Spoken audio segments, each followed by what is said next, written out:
Les hôtels sont des lieux de passage très fréquentés. Pourtant, la propreté n'y est pas forcément une priorité.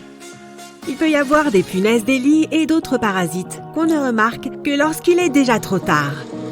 Voici l'astuce. Quand tu arrives à l'hôtel et tu entres dans ta chambre, ne te précipite pas pour ouvrir tes valises et mettre tous tes vêtements dans les armoires ou sur le lit. Il vaut mieux d'abord laisser ses bagages dans la baignoire et examiner la chambre à la recherche d'éventuels parasites.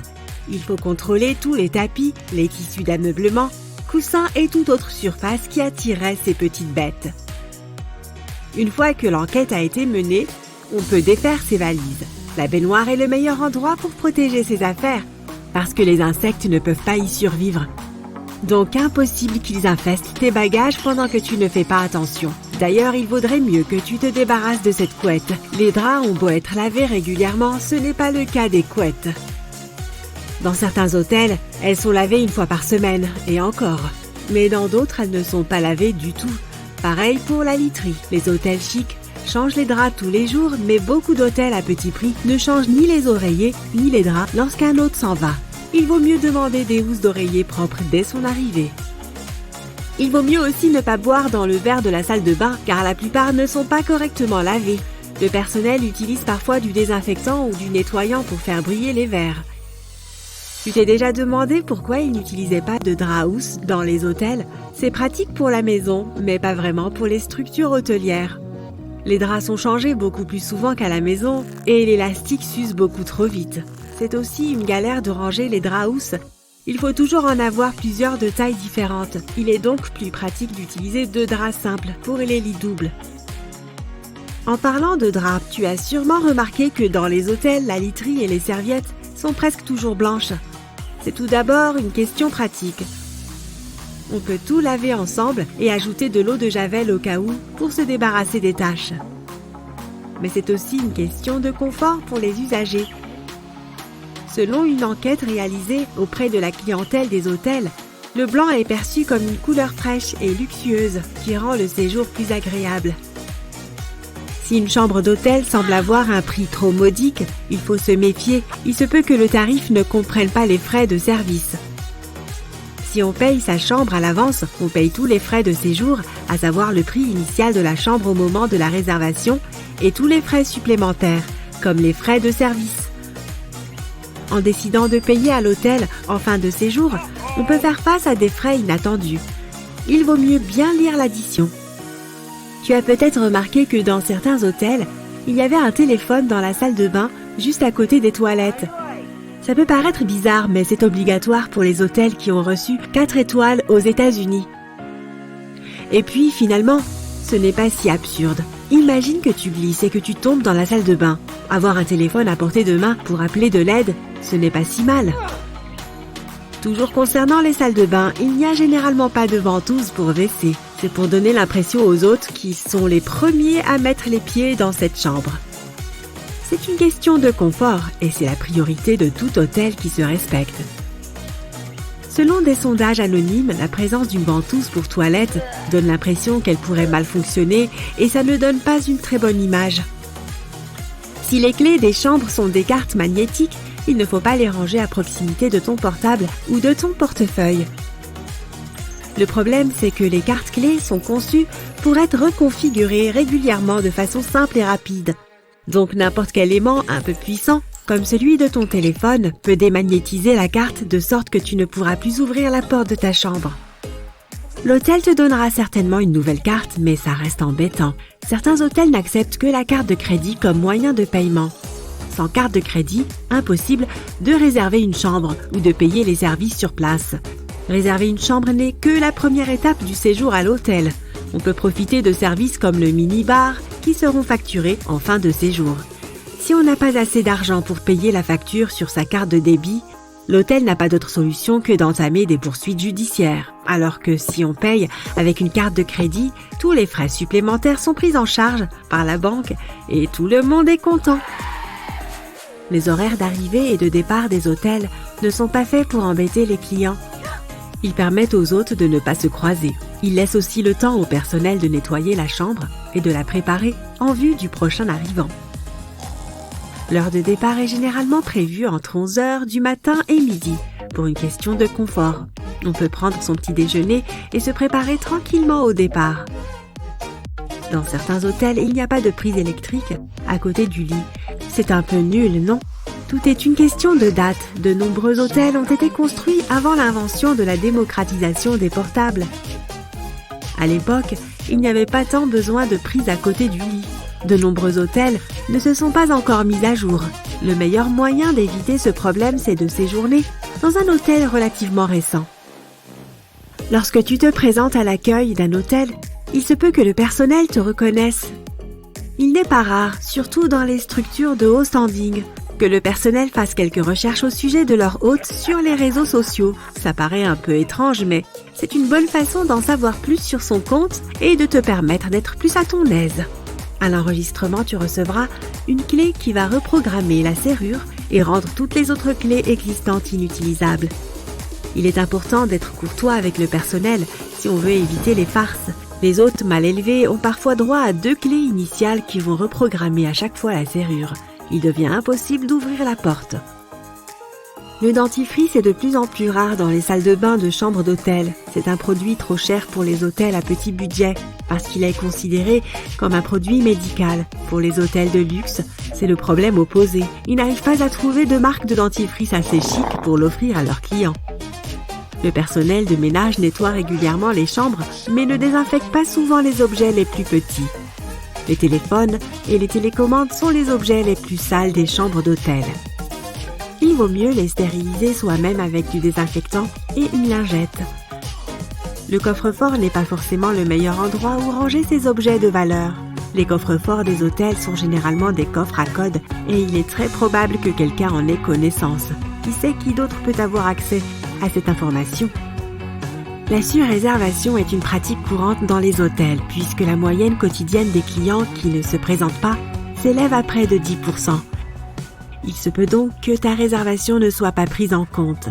S'il n'y a pas de chambre disponible à ton arrivée, il n'est pas exclu que l'hôtel te paye une autre chambre dans une structure semblable des environs. Les gens laissent tout et n'importe quoi dans les chambres d'hôtel. Au Portugal, un employé a trouvé un requin qui avait été abandonné là. Le pauvre animal a été transféré dans son habitat naturel en toute sécurité. La plupart, voire la totalité des hôtels choisissent des revêtements en moquette et il y a une très bonne raison à cela. Tout d'abord, c'est une question de sécurité. Il y a moins de chances de glisser et de tomber sur de la moquette que sur du parquet ou du carrelage. De plus, c'est également économique. Il est plus facile de changer une moquette abîmée que de refaire tout le plancher. La moquette est aussi un bon moyen d'insonoriser une pièce et ce n'est pas si mal quand on a des voisins trop turbulents. Tu t'es déjà demandé ce qu'était un petit déjeuner continental et pourquoi on l'appelle comme ça? Le nom vient du Royaume-Uni, qui est un ensemble d'îles, et il désigne le petit déjeuner qui est servi en Europe continentale.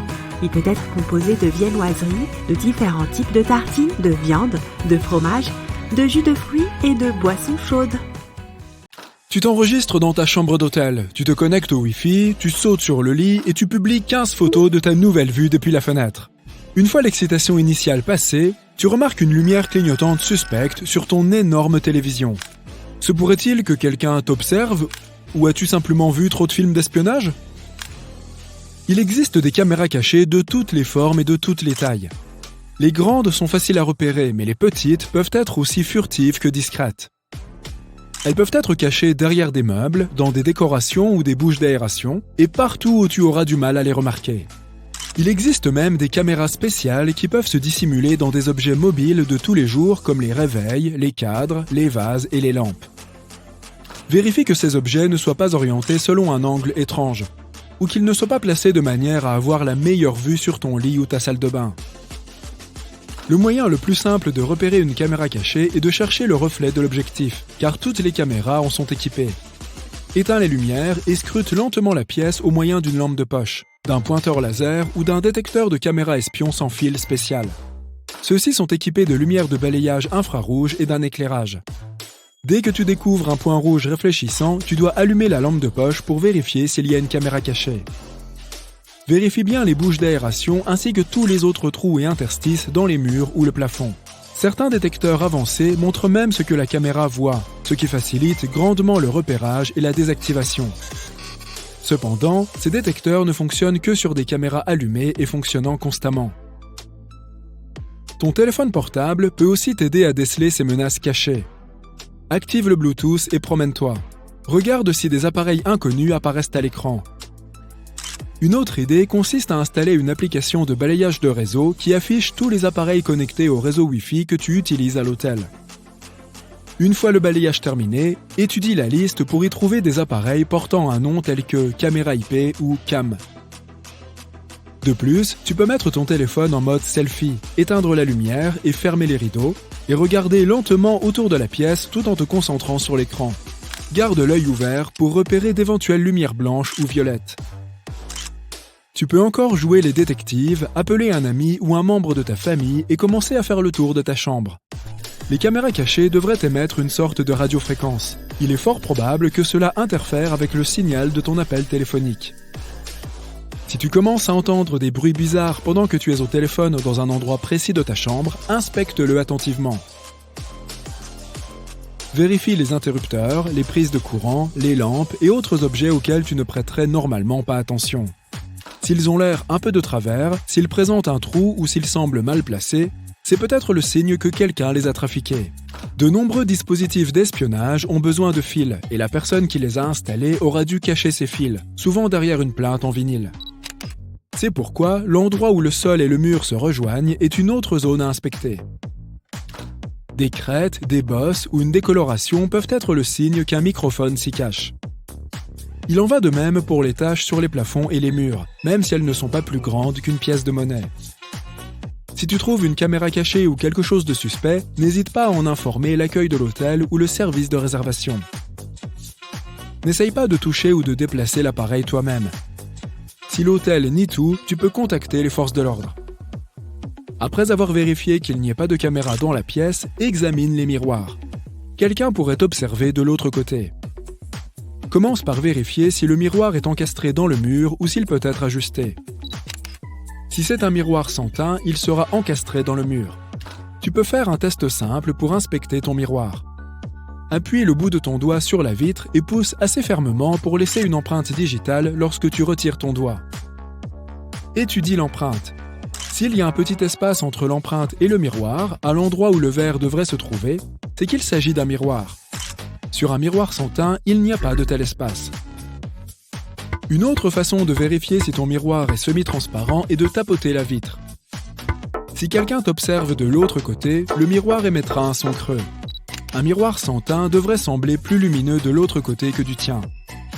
Approche-toi du miroir et mets tes mains en visière autour de tes yeux. Vois-tu de la lumière derrière le miroir? Si c'est le cas, il se peut que tu aies un public inopportun. Avant de quitter ta chambre ou d'aller te coucher, assure-toi que toutes les portes soient bien fermées. Par chaque porte, on entend non seulement l'entrée de la chambre, mais aussi la porte menant au balcon si tu en as un.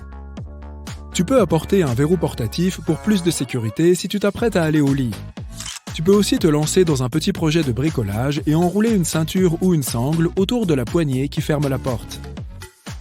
Boucle-la et enroule-la plusieurs fois pour une protection supplémentaire. Une autre idée pour une sieste sereine est d'entasser tes effets personnels près de la porte. Des verres et des tasses feront parfaitement l'affaire. Si quelqu'un essaye d'entrer pendant que tu dors, il y aura du bruit. Les intrus préfèrent rester discrets. Il est donc fort probable qu'ils renoncent tout de suite à te dépouiller. Si tu voyages avec des objets de valeur et que tu ne te sens pas à l'aise de les laisser sans surveillance, tu peux les placer dans le coffre-fort de ta chambre. Mais comme ces coffres-forts utilisent des codes d'accès au lieu de serrure physique, quelqu'un de l'hôtel doit forcément connaître le code pour le déverrouiller, juste au cas où.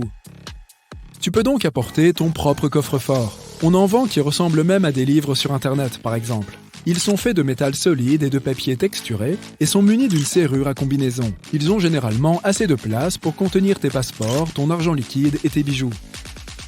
Si tu dois laisser ton ordinateur portable dans la pièce et que tu veux t'assurer que personne n'y branche une clé USB pour voler tes données, voici ce que tu peux faire. Laisse une bouteille d'eau ou un autre objet à côté du port USB. Mesure la distance, mettons qu'il se trouve à 1 ou 2 cm. Pour que quelqu'un puisse brancher son gadget sur l'ordinateur portable, il devra forcément déplacer la bouteille. Tu peux aller plus loin et déposer un stylo parallèlement à l'ordinateur portable sous un certain angle. Tu peux mesurer l'angle avec ta smartwatch ou ton téléphone à l'aide de l'application Boussole. Là encore, si quelqu'un le déplace, tu le sauras immédiatement.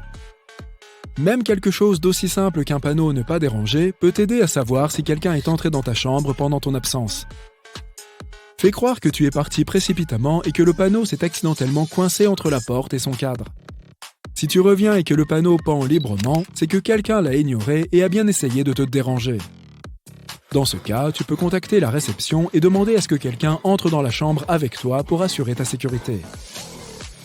Si tu te soucies autant de la propreté de ta chambre que de tes affaires et de ta sécurité personnelle, alors ce conseil est pour toi. Les employés d'hôtel doivent normalement s'occuper de 20 chambres par tranche de travail de 8 heures.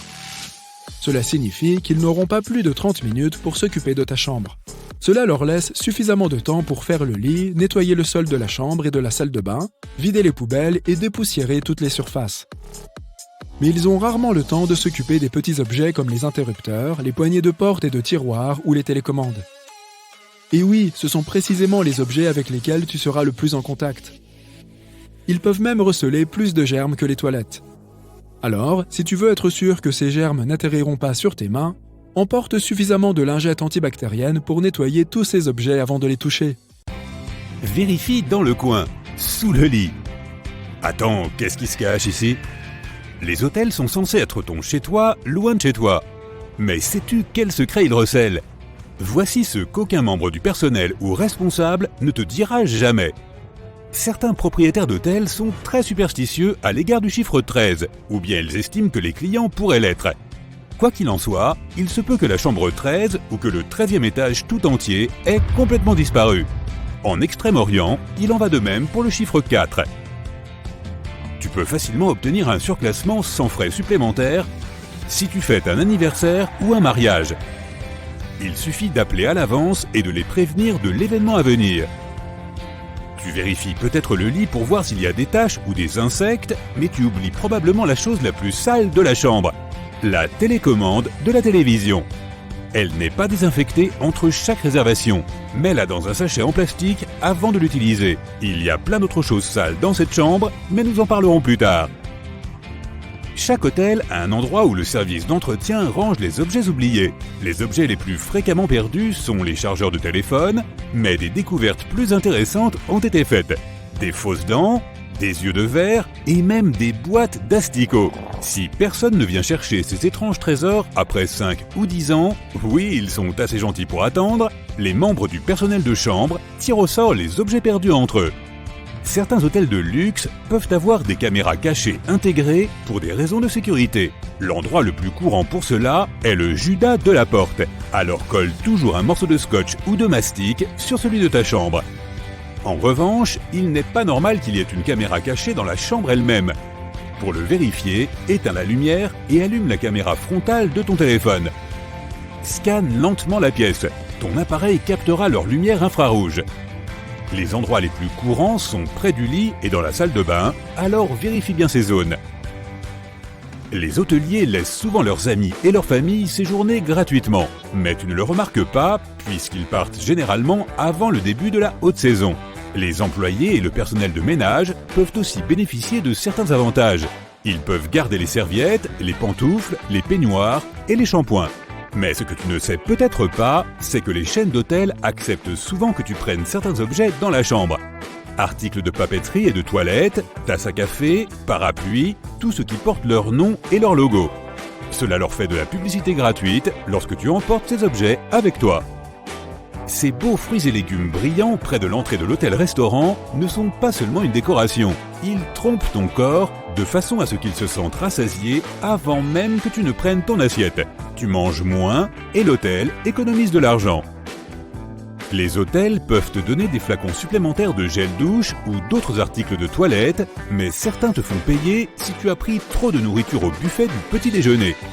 Et pour éviter de contrarier les cuisiniers avec la quantité de nourriture jetée, les hôtels de certains pays font payer à leurs clients tout ce qui reste non consommé dans l'assiette.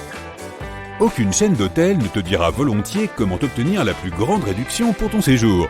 Donc si tu as un budget limité, fais une réservation après 18 heures. C'est à ce moment-là que le service commercial essaie de vendre toutes les réservations annulées à la dernière minute.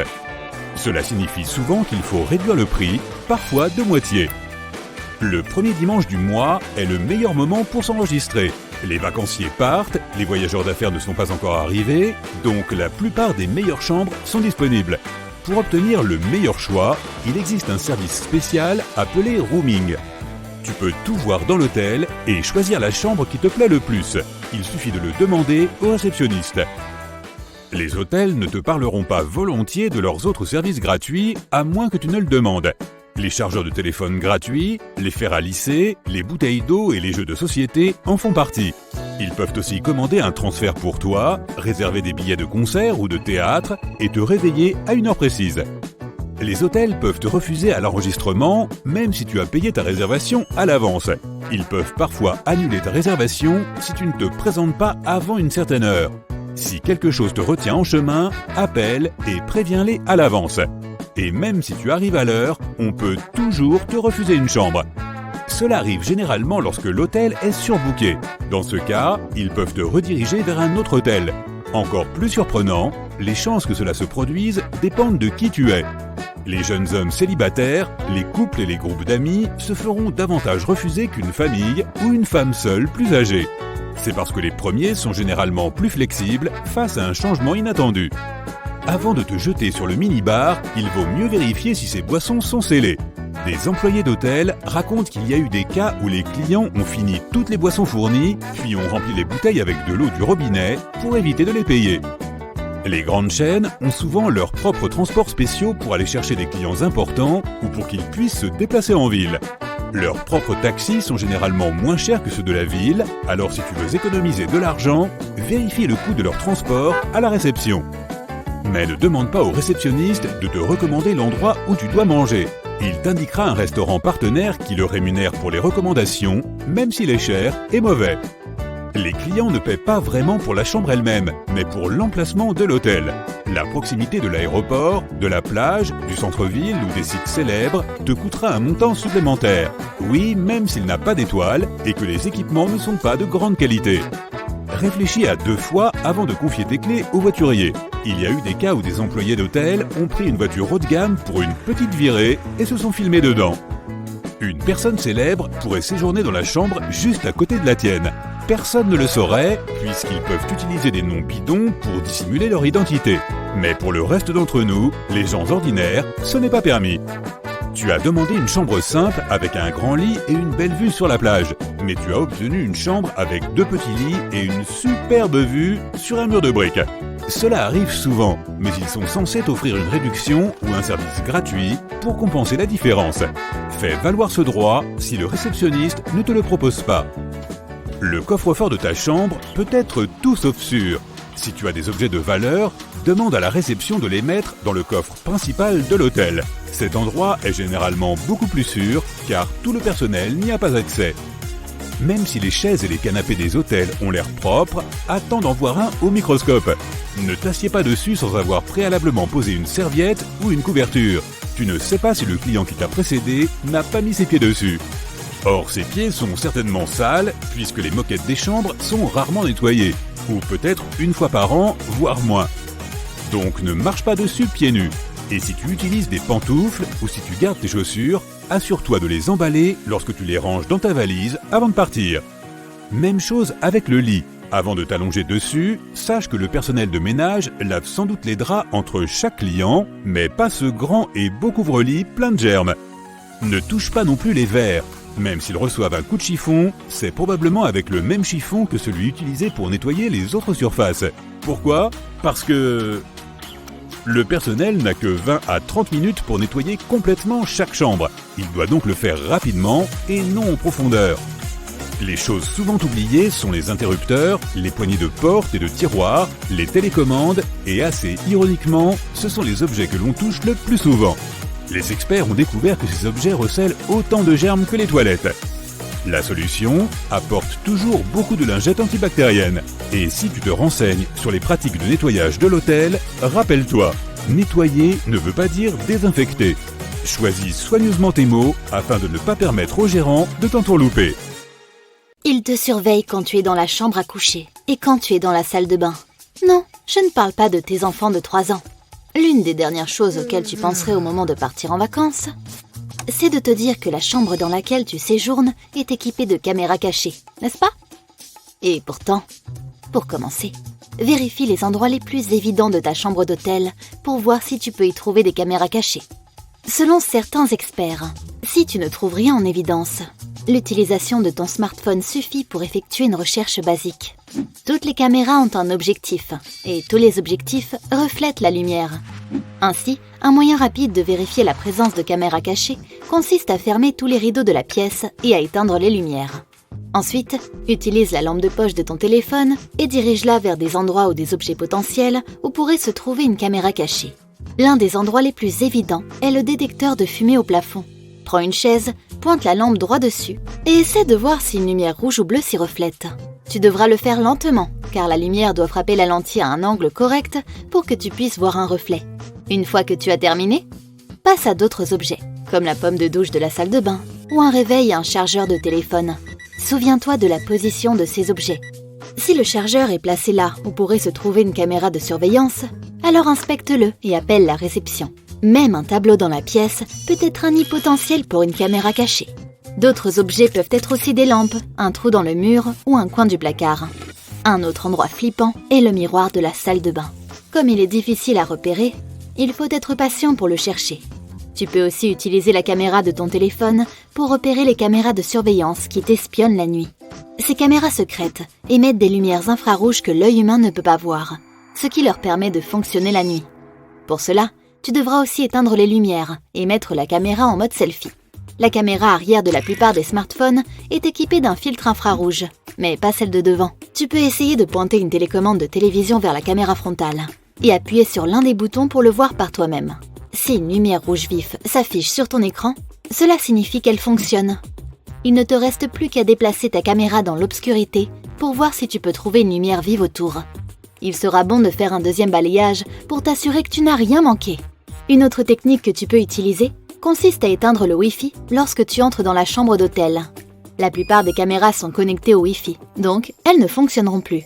Si la réception t'appelle pour te dire que le Wi-Fi est désactivé dans la chambre, cela peut être un signe d'alarme. Il n'y a aucune raison pour qu'ils sachent si le Wi-Fi a été éteint volontairement. Cela pourrait signifier que les caméras sont sur le Wi-Fi local. Lorsque tu te connectes pour la première fois au Wi-Fi de ta chambre d'hôtel, fais attention à ne jamais partager tes données personnelles.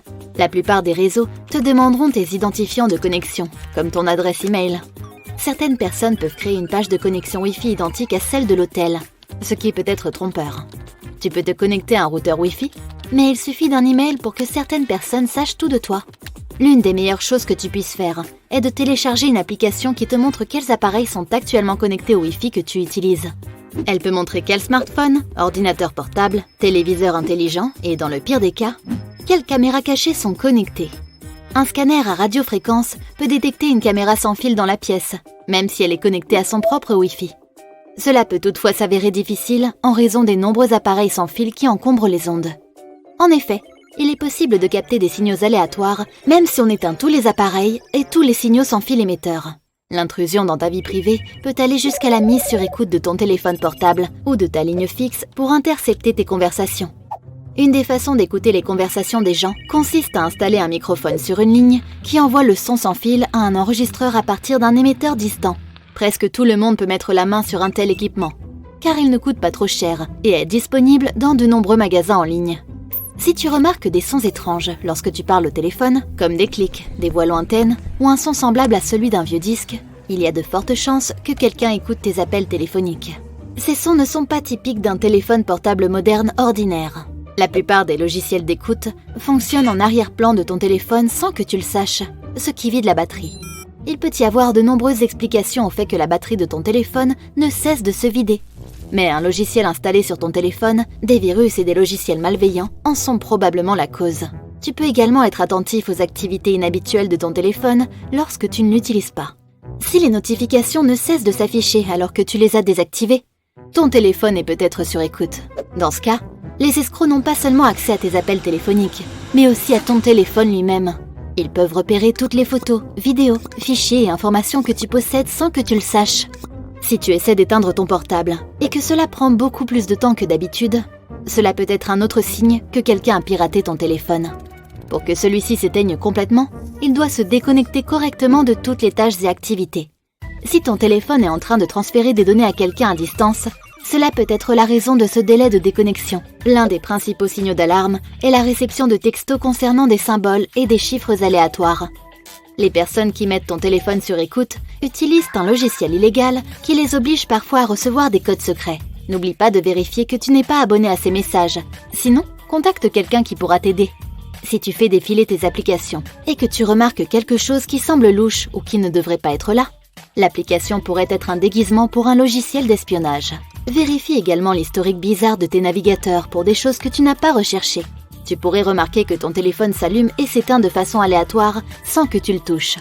Et le pire, c'est qu'ils peuvent allumer la caméra de ton téléphone quand ils le veulent et sans que tu le saches. Si tu as l'impression que ton téléphone a été trafiqué, tu dois tout réinitialiser. Cela efface toutes les données, y compris les fichiers, les paramètres et les applications. Les mêmes risques s'appliquent à ton ordinateur portable. De temps en temps, nous cliquons tous sur quelque chose qui semble normal, mais qui est en réalité un point d'accès permettant à un logiciel espion de s'introduire dans notre ordinateur. Une batterie déchargée, une surchauffe et une activité bizarre sont des signes révélateurs de l'infection de ton PC. Les traceurs GPS sont les moyens les plus courants de suivre le véhicule d'une personne. Il est assez simple d'installer ces espions, mais il est très difficile de les trouver, car ils sont généralement placés dans les profondeurs de la voiture. Si jamais tu as le sentiment effrayant que quelqu'un pourrait t'observer pendant que tu conduis, ou si par coïncidence, tu vois la même personne partout où tu vas en voiture, alors commence à chercher ce traceur. Les endroits les plus courants sont sous la voiture ou près de roues arrière. Mais la personne qui suit ton véhicule est intelligente et sait ce qu'elle fait. Elle ne te laissera pas la trouver si facilement. Si tu ne trouves rien à l'extérieur de ton véhicule, alors essaie de regarder à l'intérieur. Si tu y trouves quelque chose, c'est un signe évident que la personne qui te traque s'est introduite dans ta voiture et y a placé le dispositif de pistage, ou pire, que c'est quelqu'un que tu connais qui a fait un tour avec toi et qui l'a glissé sans que tu le saches. Vérifie derrière le tableau de bord et dans les appareils électroniques de la voiture pour être sûr. Au lieu de démonter ta voiture pour trouver le traceur, tu peux acheter un détecteur de micro-GPS. Il fonctionne en trouvant des fréquences électroniques à proximité du véhicule. Ils ne l'empêcheront pas de te suivre, mais ils t'aideront à le trouver. Avant de l'utiliser, éteins ton smartphone ou mets-le en mode avion. De cette façon, les fréquences ne seront pas interceptées par le dispositif de suivi. Et si tu as l'impression que cela ne fonctionne pas, essaie de garer ta voiture dans un endroit isolé où rien n'est en vue. Même un garage éloigné ferait l'affaire. Bon, super. Quelqu'un d'autre se sent un peu paranoïaque ici? Allons voir un peu qui va lever la main. Tu t'arrêtes devant un hôtel et tu vois un panneau indiquant qu'il est complet. Ne t'y fie pas à 100%. Les hôtels affichent généralement complet lorsqu'il ne leur reste que 2 ou 3 chambres. Essaie plutôt d'appeler la réception pour voir s'ils ont des chambres. Les étoiles des hôtels ne sont pas toujours fiables car les systèmes d'évaluation varient selon les pays. En Italie, par exemple, un hôtel peut recevoir 5 étoiles simplement parce qu'il a une réception ouverte 24 heures sur 24, des réceptionnistes qui parlent 3 langues et des chambres de plus de 16 mètres carrés. Au lieu de te fier aux étoiles, regarde plutôt les notes ou les commentaires sur Internet. Réserver au dernier moment peut aussi te permettre de bénéficier des meilleures offres. Si ton séjour n'est pas urgent, essaie de réserver une chambre le jour même de ton séjour. Si l'hôtel n'est pas complet, tu auras probablement une réduction. Les gérants d'hôtel réduisent le prix des chambres à la dernière minute pour les remplir.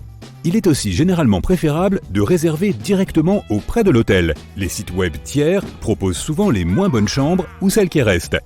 Les hôtels sont aussi susceptibles de proposer un tarif réduit si tu réserves directement, tandis que les sites tiers facturent des frais à l'hôtel, qui se retrouvent dans le tarif que tu paies.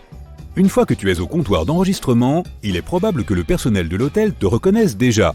De nombreux hôtels, en particulier les hôtels haut de gamme, font une petite recherche sur les médias sociaux de leurs clients. Bien que cela semble un peu effrayant, c'est seulement pour qu'ils puissent voir qui tu es et rendre ton séjour plus agréable.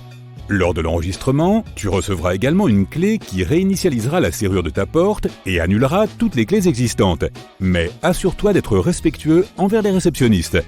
Parfois, il arrive qu'ils se vengent des clients impolis en faisant des doubles clés. Ils te donnent 2 clés, mais l'une comme l'autre réinitialise la porte. Donc, une fois que tu auras utilisé la deuxième, la première ne fonctionnera plus.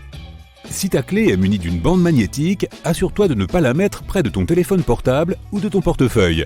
Un aimant puissant comme celui de ton téléphone peut effacer les données de ta carte clé, ce qui signifie que tu ne pourras plus entrer dans ta chambre. Maintenant que tu es enregistré, dirigeons-nous vers ta chambre. Assure-toi de passer rapidement en revue tes portes et ton étage. Certains clients d'hôtels ont signalé que de minuscules caméras avaient été glissées sous leur porte. Même si la porte est verrouillée, les caméras endoscopiques peuvent facilement se glisser dessous. La règle générale est que si tu peux faire passer tes doigts sous la porte, une caméra peut aussi passer. Essaie de couvrir l'interstice avec une serviette. Maintenant, qu'en est-il de la pièce en général ? Si tu n'en es pas satisfait, tu peux facilement demander un changement. S'il y a d'autres chambres disponibles, le réceptionniste sera heureux de t'aider. Une fois que tu seras installé, rends-toi dans la salle de bain pour jeter un œil à tous ces échantillons. Bien que tu puisses penser faire une affaire en piquant tous les shampoings gratuits, les hôtels souhaitent en réalité que tu les prennes. Ces articles arborent le logo de l'hôtel, donc tu leur fais de la publicité gratuite si tu les emportes. En revanche, il n'en va pas de même pour les peignoirs et les serviettes. De nombreux hôtels ajoutent maintenant des puces à radiofréquence afin de pouvoir suivre les articles volés. Le dentifrice est un article que tu ne trouveras probablement pas dans la salle de bain de la chambre d'hôtel. Pour les hôtels économiques, il est souvent trop cher à commander, car il est classé comme fourniture médicale. Pour les hôtels de luxe, c'est le contraire. Ils n'arrivent souvent pas à trouver un fabricant de dentifrice assez haut de gamme pour être présent dans leur chambre. Tu remarqueras peut-être aussi un téléphone à côté des toilettes. C'est une exigence de l'AAA pour que les hôtels reçoivent une note de 4 diamants. Il sert aussi de dispositif de sécurité. Si tu glisses sur le sol mouillé ou si tu es coincé dans les toilettes pour une raison quelconque, tu peux facilement appeler à l'aide. Bien que le personnel nettoie fréquemment les chambres d'hôtel, la désinfection des petits objets ne figure pas en tête de leur liste de priorités. Les télécommandes et les téléphones font partie des objets les plus sales dans une chambre d'hôtel. Alors n'oublie pas d'apporter des lingettes désinfectantes pour les nettoyer avant de les utiliser. Si tu penses mettre tes objets de valeur dans le coffre-fort par mesure de sécurité, tu devrais aussi y réfléchir à 2 fois. Les coffres-forts des hôtels sont munis de mots de passe et non de serrure. Il y a donc de fortes chances que quelqu'un dans l'hôtel connaisse le mot de passe. Et il pourrait mettre la main sur des informations ou des objets de valeur. Tu peux aussi jeter l'édredon par terre. Si les draps peuvent être nettoyés régulièrement, ce n'est pas le cas des édredons. Certains hôtels les lavent toutes les semaines ou presque, mais d'autres ne s'en soucient même pas. Et il en va parfois de même pour les draps. La plupart des hôtels haut de gamme changent les draps tous les jours, mais beaucoup d'hôtels économiques ne changent ni les têtes d'oreiller ni la literie après le départ d'un client. Il n'est donc pas inutile de demander des têtes d'oreiller propres à ton arrivée. Tu es maintenant prêt à t'allonger sur le lit et à louer un film, mais n'essaie pas d'arnaquer l'hôtel en prétendant que tu as cliqué dessus par accident pour ne pas avoir à payer. Les employés de la réception peuvent voir combien de temps tu as regardé un film. Donc si tu l'as arrêté au bout de quelques secondes, ils te croiront. Mais pas si tu l'as regardé jusqu'à la fin. Tu as envie d'une boisson pendant que tu regardes ton film ? Assure-toi de bien vérifier les bouchons sur les bouteilles du minibar.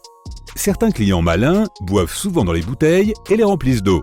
De cette façon, ils évitent de les payer et tu pourrais être facturé si le personnel de ménage ne l'avait pas remarqué. Après une bonne nuit de sommeil, tu cherches quelque chose à faire pendant tes vacances. Au lieu de faire appel à Google ou TripAdvisor pour trouver les meilleurs endroits, demande à la réception. Les réceptionnistes sont formés pour donner aux clients les meilleures recommandations pour les activités locales. Pendant ton absence, le personnel de ménage passera dans ta chambre, mais il ne fera peut-être pas que la nettoyer. Parfois, si un membre du personnel est fatigué et qu'il a assez de temps, il peut faire une petite sieste sur ton lit. Lors du nettoyage, si tu as laissé ta chambre en désordre, le personnel devra déplacer tes affaires. Ils devront les toucher pour faire le ménage, alors si cela te dérange, mets le panneau « Ne pas déranger » ou fais le ménage toi-même. Il est également préférable de ne pas boire dans le verre de la salle de bain, car de nombreux verres ne sont pas nettoyés correctement. Certains employés utilisent même du désinfectant ou du cirage pour meubles pour que les verres soient impeccables. Le personnel de ménage ne passe pas non plus toujours l'aspirateur dans ta chambre.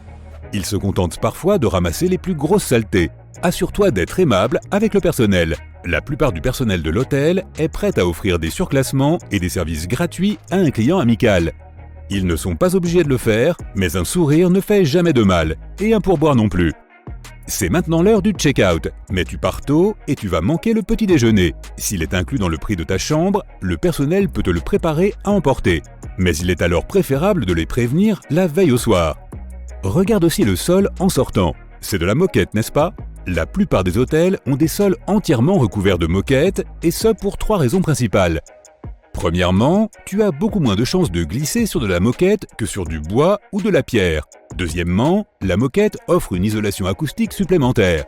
Troisièmement, c'est plus rentable pour l'hôtel car la moquette est beaucoup plus facile et moins chère à remplacer. Tu es fin prêt pour tes prochaines vacances, mais tu es retenu au travail à la dernière minute. Quel cauchemar! Tout est réservé, il semble donc que tu devras payer ces ennuyeux frais d'annulation de dernière minute. Si tu appelles l'hôtel et que tu demandes à changer pour une date de réservation ultérieure, il y a des chances que lorsque tu annuleras cette nouvelle date, les frais soient annulés. Les hôtels aussi ont l'habitude de pratiquer le surbooking, car le taux moyen de non-présentation quotidien est d'environ 10%. Cela signifie qu'il y a une chance que tu n'obtiennes pas la chambre que tu as réservée. Si tu te présentes et qu'il n'y a pas de chambre disponible, il y a de fortes chances que tu sois relogé. Cela signifie que l'hôtel te paiera une chambre dans un autre hôtel similaire du quartier. La plupart des hôtels n'acceptent également que les cartes de crédit comme moyen de paiement. Bien que cela puisse être ennuyeux, c'est pour s'assurer qu'ils reçoivent bien le paiement. Les clients utilisent souvent des services supplémentaires payants, comme le minibar, qu'ils paient au moment du départ. Si ta carte de débit n'a pas assez de fonds pour en couvrir le coût, la seule façon pour l'hôtel d'obtenir l'argent est de te poursuivre en justice. Les frais d'avocat sont facturés séparément. Il y a une quantité surprenante d'objets laissés dans les chambres, et les hôtels ne veulent pas que tu le saches. Dans un hôtel au Portugal, un employé a même trouvé un requin dans la baignoire. Sans savoir comment il s'est retrouvé là, le requin a finalement été renvoyé dans son habitat naturel, sain et sauf. Donc, encore une fois, fais attention quand tu vas dans la salle de bain pour la première fois. Sais-tu qu'un cambriolage a lieu toutes les 15 secondes aux États-Unis ? Cela signifie qu'environ 4800 cambriolages ont lieu tous les jours. Et la police ne peut élucider que 13% de tous les cas signalés. Alors oui, on ne plaisante pas avec la sécurité domestique. Je ne le ferai donc pas. Mais malgré tout, ne t'inquiète pas, tu n'as pas besoin de transformer ta maison en forteresse pour te sentir en sécurité. Tu peux faire tout un tas de choses pour empêcher les malfaiteurs d'entrer chez toi et pour protéger tes objets de valeur sans te ruiner. Chaque chose en son temps. Les maisons sans système de sécurité sont 300% plus susceptibles d'être cambriolées. Tu devrais donc envisager d'en installer un. Cependant, il en existe de nombreux modèles différents. Du coup, il peut être difficile de choisir celui qui correspond le mieux à tes besoins spécifiques, au niveau de protection souhaité et à ton budget. Mais tout se résume finalement à deux solutions, l'installation professionnelle et l'installation maison. Nous allons examiner les deux. Les systèmes installés par des professionnels nécessitent une supervision spécialisée et font généralement l'objet d'un contrat à long terme.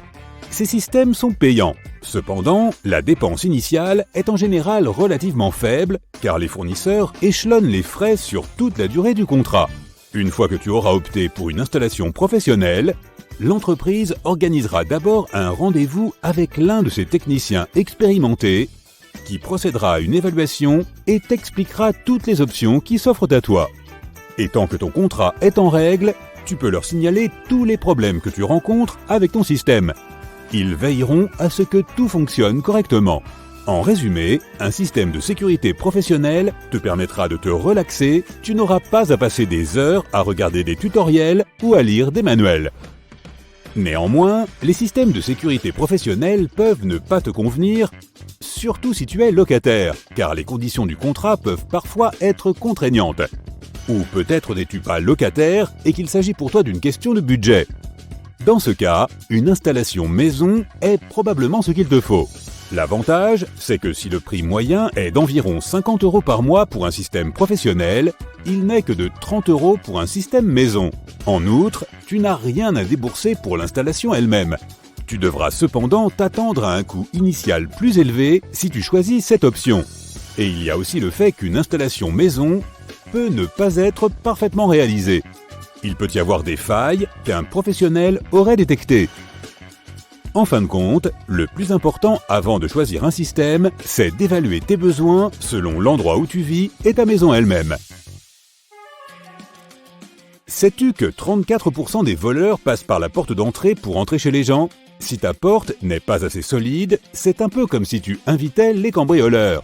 Il ne suffit donc pas d'installer un système de sécurité. Tu dois aussi inspecter toutes tes portes. Assure-toi que leurs chambranles sont robustes et leurs charnières bien protégées. Tu peux toujours utiliser des kits de renforcement. S'il y a une ouverture pour le courrier dans ta porte, vérifie qu'il n'est pas possible d'y passer la main. Lorsque tu emménages dans une maison ou un appartement où vivait quelqu'un précédemment, veille bien à changer les serrures. Tu t'assureras ainsi que personne ne pourra entrer chez toi en utilisant une simple clé. Une autre façon de sécuriser ta porte est d'installer une caméra connectée. Celle-ci, proposée par Amazon, est extrêmement facile à utiliser. Elle est 100% sans fil. Elle possède une batterie rechargeable intégrée qui durera entre 1 et 2 mois. Tu n'auras donc pas à la recharger trop souvent. Tu peux surveiller l'état de la batterie grâce à l'application pour téléphone. Elle est également dotée d'une technologie de détection de mouvement et d'une vision nocturne. Et tu n'as pas à te soucier de la météo, car elle est également étanche. Au fait, n'oublie pas les portes à vitres coulissantes. Tu peux utiliser des barres ou poser des chevilles dans les rails afin d'empêcher qu'on les force. Tu peux aussi installer des senseurs qui te permettront de savoir si quelqu'un essaie de les ouvrir pour pénétrer chez toi. Nous abordons maintenant les bases de la sécurité domestique. Le pourcentage de cambrioleurs qui entrent dans une maison par une fenêtre atteint 23%. La raison principale, c'est que la plupart du temps, les gens oublient de verrouiller ces ouvertures. Et les cambrioleurs pourront toujours casser une vitre. Si tu ne veux pas que cela arrive, tu peux essayer de renforcer tes fenêtres avec un film de sécurité, ajouter des barreaux ou installer des senseurs. Si cela t'est impossible, tu peux aussi planter des arbustes épineux sous les fenêtres de ton rez-de-chaussée pour décourager les voleurs de s'introduire chez toi par effraction. Quelle est la différence entre un acteur et un cambrioleur? Les cambrioleurs n'aiment pas les projecteurs. Il est toujours bon d'avoir un éclairage extérieur. Les lampes doivent être placées devant et derrière ta maison, le long des allées et près du garage. Pour rendre ces lampes encore plus efficaces, tu peux utiliser des capteurs de mouvement. Par exemple, celle-ci, elle fonctionne à l'énergie solaire. Tu pourras donc faire des économies. Et ça ne signifie pas que tu n'auras plus de lumière le jour où le ciel sera nuageux. Elle peut fonctionner pendant 5 nuits par temps pluvieux. Les cambrioleurs ne doivent pas pouvoir jouer à cache-cache. Si les arbres et les arbustes peuvent embellir ta maison, ils peuvent aussi servir de cachette aux voleurs. C'est pourquoi tu dois tailler tes arbres et tes plantes, tout au moins ceux qui se trouvent à proximité de tes murs. Choisis plutôt des fleurs et des petits buissons. Les cambrioleurs n'auront ainsi aucun endroit où se cacher en attendant que tu partes. La même chose vaut pour les portails, les remises et autres constructions extérieures. Assure-toi qu'ils sont bien fermés à clé. Les cambrioleurs se servent aussi de tabourets et d'échelles pour entrer par les fenêtres. Alors ne les tente pas en laissant traîner dehors. Cela tombe sous le sens, mais je vais le dire quand même. Verrouille ton garage. Même si l'on ne peut pas entrer chez toi par là, tu y gardes probablement quelques objets de valeur qui pourraient intéresser les voleurs. Tu feras également bien de ranger ton ouvre-porte de garage dans ta maison plutôt que dans ta voiture. Ainsi, les cambrioleurs ne pourront pas s'en emparer si facilement. Si tu utilises un code de sécurité pour ouvrir ton garage, ne le divulgue pas et évite de le taper devant des inconnus, y compris tes voisins. Car certains voisins, on ne sait jamais. Installer une alarme dans ton allée contribuera également à sécuriser ton garage.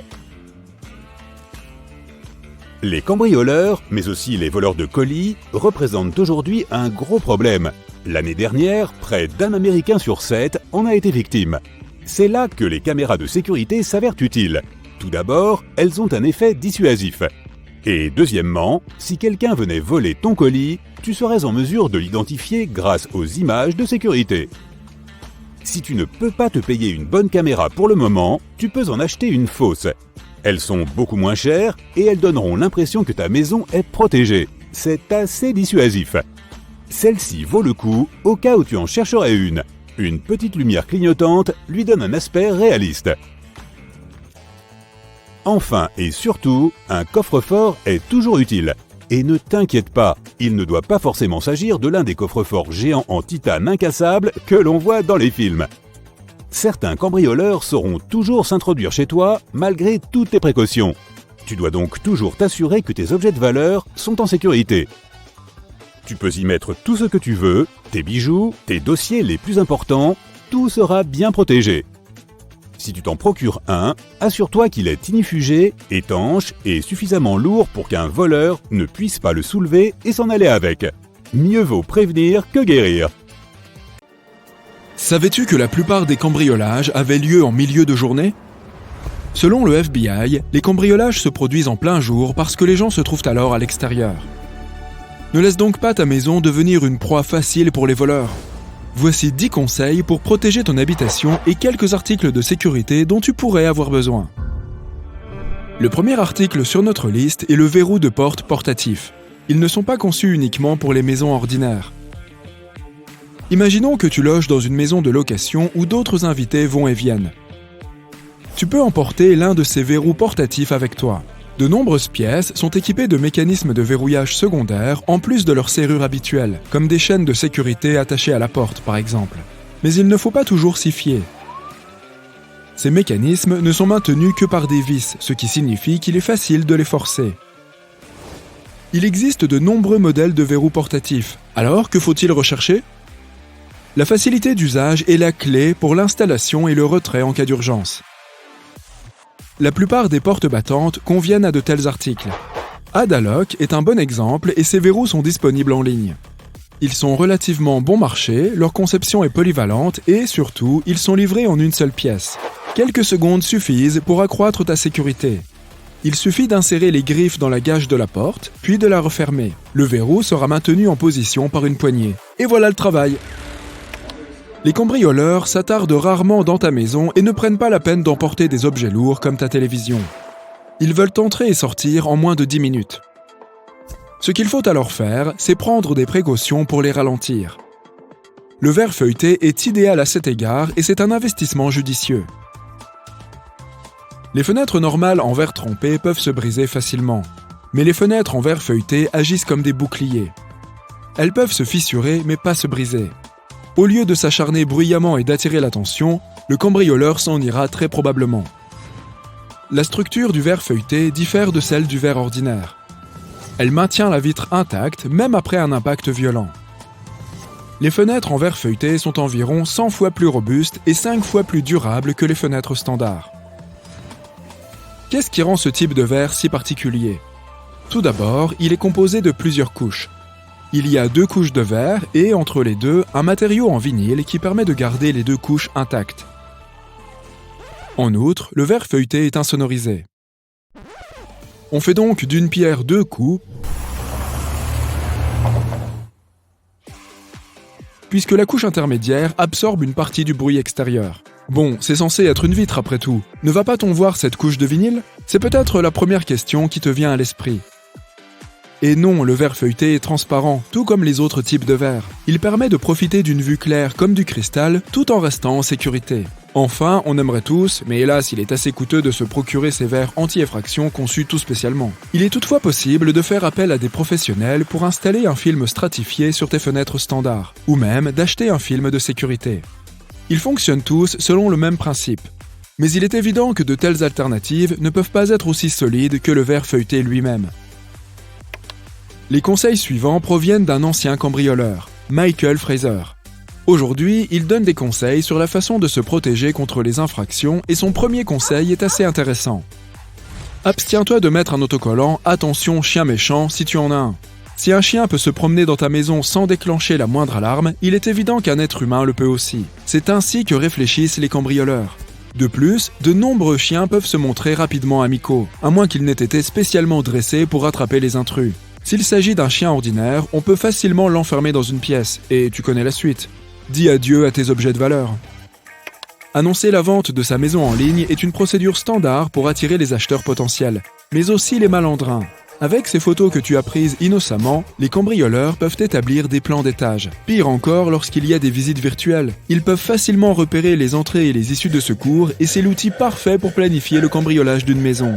La 5e sur notre liste est l'achat d'un système de sécurité résidentiel. Il permet de prévenir les vols et d'avertir en cas d'effraction.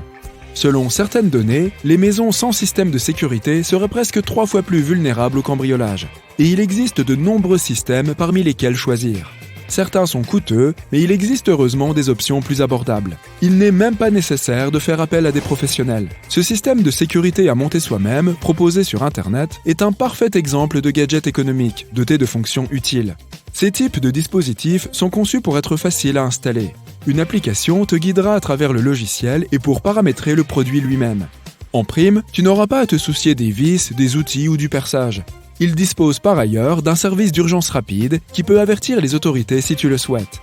Et comme il est facile d'installation, il est également parfait pour les résidents à court terme. Tu te souviens que j'ai dit que si un chien pouvait se promener dans ta maison, c'est qu'un voleur le pouvait aussi ? Eh bien, la technologie n'est pas l'allié des voleurs. Ces types d'appareils peuvent désormais détecter les intrus tout en tolérant ton animal de compagnie. Les capteurs peuvent être placés aux fenêtres, aux portes et dans les coins, tout en étant réglés pour éviter les fausses alarmes provoquées par les animaux domestiques. Un autre dispositif permettant d'ajouter une mesure de protection, en particulier dans les résidences communes comme les dortoirs, est une cale de porte avec alarme. Ces dispositifs sont très compacts, tu peux donc les mettre dans tes bagages et même les emmener en vacances. Tu peux aussi l'utiliser dans ta vie quotidienne. Une cale peut être utilisée sur n'importe quelle porte, à condition qu'elle s'ouvre vers l'intérieur. Elle fonctionne comme une cale ordinaire en maintenant la porte fermée. Comment cela fonctionne-t-il ? Lorsque l'alarme est déclenchée, elle empêche l'intrus d'entrer et fait retentir une sonnerie stridente. Celle-ci peut réveiller le propriétaire de la maison ainsi que les voisins. Ce produit est également facile à trouver en ligne. Michael, le cambrioleur repenti, recommande également de penser comme un voleur. Pose-toi la question, comment pourrais-je entrer ici ? C'est un excellent exercice pour découvrir les points vulnérables de ta maison. Fais-en le tour. Y a-t-il une fenêtre qui peut être facilement ouverte ? Oh, attends, c'est ton ordinateur portable sur le bureau qui est visible depuis la rue ? Et en parlant de la rue, si tu achètes un nouvel appareil électronique comme une télévision ou un ordinateur, ne laisse pas les cartons vides exposés près de la poubelle. C'est une véritable invitation pour les voleurs qui sauront immédiatement que tu as des appareils électroniques coûteux et neufs à l'intérieur. Au lieu de cela, détruis ces boîtes en carton et mets-les au recyclage. Les fenêtres du rez-de-chaussée sont malheureusement des points d'entrée dans 23% des cambriolages. Pour contrer cela, il est possible d'acheter un kit d'alarme sans fil. En ce qui concerne la porte d'entrée, l'installation d'un pêne dormant à double cylindre peut être une solution. De même, un éclairage à détection de mouvement peut aussi faire l'affaire. Il y a des angles morts chez toi ? Opte pour une caméra de sécurité à vision nocturne. Si tu veux voir ce qui se passe à l'intérieur de ta maison plutôt qu'à l'extérieur, tu peux aussi te procurer l'un de ces gadgets de sécurité high-tech. La sphère mobile robotisée Orbi ressemble à une balle dans laquelle est insérée une caméra. Sa vision n'est pas limitée. Imagine que tu sois au bureau et que tu veuilles jouer avec ton chien. Ton compagnon à fourrure peut courir après la baballe à la maison pendant que tu es absent et que tu contrôles l'appareil. Ah oui, c'est vrai, on est là pour sauver ta maison des cambrioleurs. Alors laissons ces jouets pour animaux amusants pour une autre vidéo. Et voici une révélation choquante sur les clôtures. La plupart des gens croient qu'elle suffit à protéger leur propriété. Désolé de vous l'annoncer, mais même les clôtures les plus hautes et les plus solides ne sont pas aussi sûres qu'on pourrait le croire. La règle numéro 1 d'un voleur est de ne pas se faire prendre. Et s'il s'introduit dans une maison clôturée la nuit, il est parfaitement à couvert. Tes voisins n'ont aucun moyen de voir qui est cette personne. Enfin, à moins d'avoir une vision à rayon X. Les clôtures doivent être difficiles à escalader. L'une de leurs principales raisons d'être est justement l'intimité. Mais les clôtures en métal, en fil de fer et à piquet sont bien plus difficiles à escalader pour les intrus. Voilà, nous avons déjoué les projets des cambrioleurs. Appliquer les conseils de cette liste peut t'aider à décourager et à prévenir les cambriolages, ainsi qu'à assurer ta propre sécurité. As-tu déjà vécu de tels incidents ? Et si oui, as-tu d'autres conseils à partager avec nos sympathiques spectateurs ? Oups, un autre cambriolage vient d'avoir lieu aux États-Unis. Encore 22,6 secondes et il y en aura un autre. Et c'est le genre de choses qui se produit partout. Mais si tu es préparé, tout ira bien. Voici quelques conseils pour protéger ta maison. Un simple autocollant peut contribuer grandement à la sécurité de ta maison. Tu peux par exemple en utiliser un qui indique que tu disposes d'un système de sécurité chez toi, même si en réalité ce n'est pas le cas. Ça semblera peut-être peu de choses, mais sache que les cambrioleurs n'aiment pas se compliquer la vie. Encore un conseil, assure-toi que ton autocollant est réaliste. Un écriteau bricolé ne fera pas l'affaire. Il vaut mieux dépenser un peu d'argent pour quelque chose de convaincant. Une autre astuce consiste à laisser une grande paire de bottes sur ton Porsche et à faire en sorte que les cambrioleurs les voient. Ils se diront qu'il y a quelqu'un de potentiellement dangereux dans ta maison et ils n'auront pas envie d'entrer. Bien, maintenant, inspectons ta porte. J'espère que tu ne laisses pas tes clés sous le paillasson. Les seules choses que tu dois mettre là-dessous, ce sont des biscuits ou des chips. C'est une façon de savoir si quelqu'un t'a rendu visite pendant ton absence. Mais cette astuce n'est pas fiable à 100%. Ce n'est peut-être que le facteur ou un livreur qui est passé par là. Ou même un chien venu renifler le pas de ta porte. Oui, les biscuits ont plutôt leur place dans ton ventre, pas sous ton paillasson. Tu rentres du travail, ta journée a été dure et tu es fatigué. Tu laisses ta clé dans la serrure et tu n'y penses plus. L'essentiel, c'est que tu aies verrouillé ta porte et que la clé soit à l'intérieur. Mais peut-être qu'un cambrioleur se cache dans les buissons, prêt à passer à l'action. Techniquement, il devrait être impossible de se servir d'une copie et d'entrer s'il y a une clé dans la serrure. Mais ces gars sont bien équipés et disposent de tout un assortiment de crochets pour faire tomber ta clé. Et tu connais la suite. Ils pourront pénétrer chez toi aussi discrètement que des ninjas et s'emparer de tous tes objets de valeur pendant que tu dors. Un verrou qui ne peut être fermé que de l'intérieur et ne peut pas être ouvert de l'extérieur devrait être une bonne solution. Quand tu emménages dans une nouvelle maison, même si tu n'en es que locataire, assure-toi de changer les serrures. Qui sait combien de personnes possèdent une copie de tes clés? En tant que locataire, tu ne sauras pas forcément qui vivait là avant toi. Et si pour une raison ou pour une autre, tu as accidentellement oublié tes clés sur ta porte d'entrée pendant un moment, tu dois absolument faire changer ta serrure. Il ne se passera probablement rien de grave, mais qui sait, il vaut toujours mieux rester prudent. Tu dois non seulement veiller à ne pas oublier tes clés du mauvais côté de ta porte, mais ne les laisse pas non plus traîner n'importe où. Apporte-les dans ton salon au lieu de les poser sur ce meuble à l'entrée.